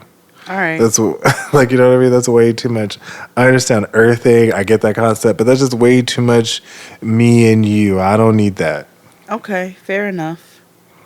Yeah, I don't think we're going to be doing baby goat yoga here at Jaden XD. But get into Indian Matchmaker, some of the personalities. Maybe we'll jump on the Patreon and talk about a couple of other people, because there's the boy who likes to play with Legos, and we didn't get into him. There's the one whose mother is about to have a complete aneurysm if he doesn't get married in the next 2 days. Yes. Yes. She's going to have a full-blown mutiny if he doesn't pick somebody. She is spazzing boots. Your girl is so pressed, she sets a place at the table for her mysterious daughter-in-law to be. She's like, this is where my family sits and eats dinner. This house is my rules, and everything goes by what I say. My daughter-in-laws will live here, and they will live under my rules. I say, oh, a fiery pit in the flesh. Mm-hmm. And that nigga be looking at her with the most bored, dead eyes like, girl. Because he's actually in love with his mother and thinks that this is all futile. Yeah. He was like he has a huge Oedipus complex. He does. I just want to live in this house, and my mama will make my bed and iron my drawers, and you know, this is just what it's going to be for the rest of my life, and I don't understand what the big deal is. Mm-hmm.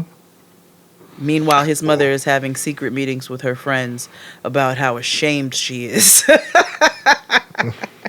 And how her blood pressure is wild boots because her blood pressure is raising to the moon, to the moon. Go on and take me away. Yeah. So that's Indian Matchmaker. But yeah, we got announcements coming, so you all stay tuned. We'll have some fun stuff next week. And we'll see y'all niggas then. Yep. All right. Bye. Bye.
With the new iPhone SE for less than $100 at Metro, you rule. It's the most affordable iPhone on the #1 brand in prepaid. So whether you're studying online or FaceTiming. Hey, Mom. Hi, dear. The iPhone SE has all you need. Switch to Metro and get the iPhone SE for $99.99 after rebate redemption and 6 months of service with AutoPay. Metro by T-Mobile. Rule your day. Limit 1 per account/household. Requires port and ID validation. Not valid for numbers currently on the T-Mobile network or active on Metro in past 90 days. Restrictions apply. See store for details. Okay, so work's done and you're craving something spicy and salty. I know.